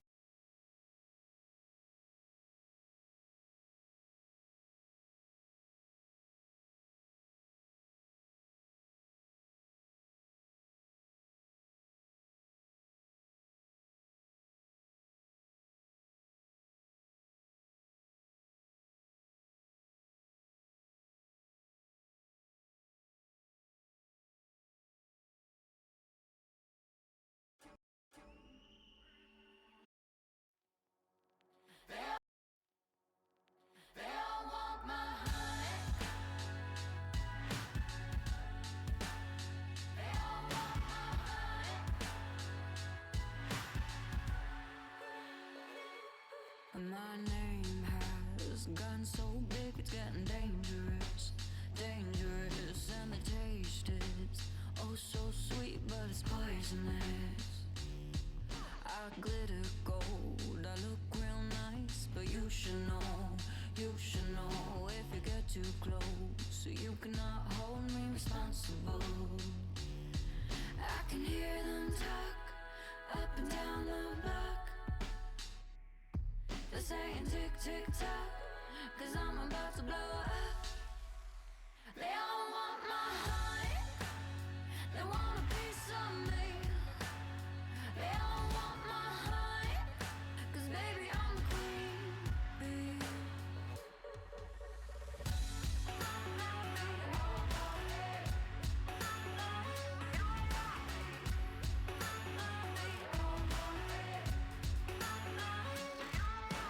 I can cut through you, I'm a diamond, diamond. And I'm the lightning in the hurricane that keeps winding. I can hear them talk up and down the block. They're saying tick, tick, tock, 'cause I'm about to blow up. They all want my heart, they want a piece of me. They all want my heart, 'cause baby I'm the queen bee. Baby I'm the queen bee.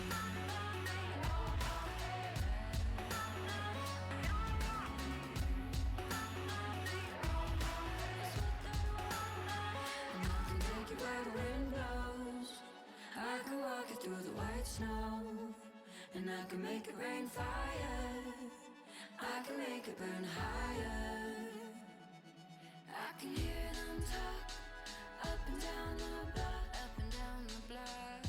They're saying tick, tick, tock, tick, tock, 'cause I'm about to blow up, 'cause I'm about to blow up. They all want my heart, they want a piece of me, a piece of me. They all want my heart, 'cause baby I'm the queen bee.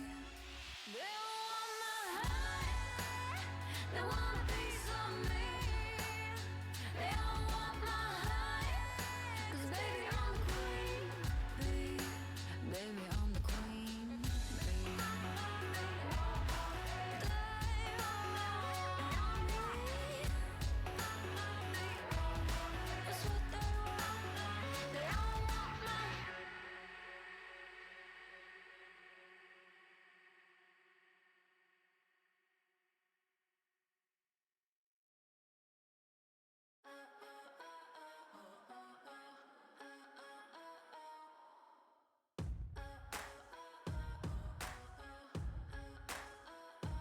Think you got fire flowing through your veins, dreaming of flying through the acid rain, rolling up in style, bringing our A game, taking it higher, never be the same. Can you hear them roar? The energy shakes the floor. We're not on our own, champions. You'll never catch us, only together we're champions.